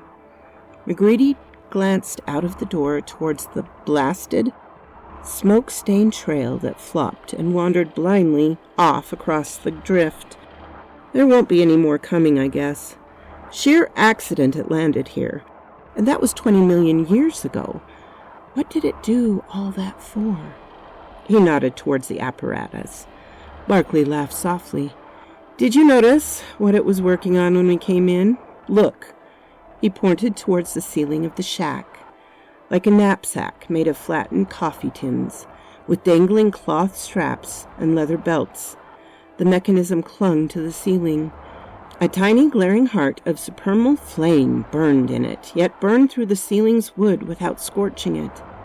Barclay walked over to it, grasped two of the dangling straps in his hand, and pulled it down with an effort. He strapped it about his body. A slight jump carried him a weird, slow arc across the room. "Anti-gravity," said MacReady softly. "Anti-gravity," Norris nodded. "Yes, we had 'em stopped, with no planes and no birds." The birds hadn't come, but they had coffee tins and radio parts and glass and the machine shop at night. And a week. A whole week all to itself. America in a single jump, with an anti-gravity powered by the atomic energy of matter. We had him stopped another half hour. It was just tightening these straps on the device so it could wear it. And we'd have stayed in Antarctica and shot down any moving thing that came from the rest of the world. The albatross, McCready said softly. Do you suppose, with this thing almost finished, with that death weapon in its hand? No, by the grace of God, who evidently does hear very well, even down here, in the margin of half an hour, we kept our world, and the planets of the system, too.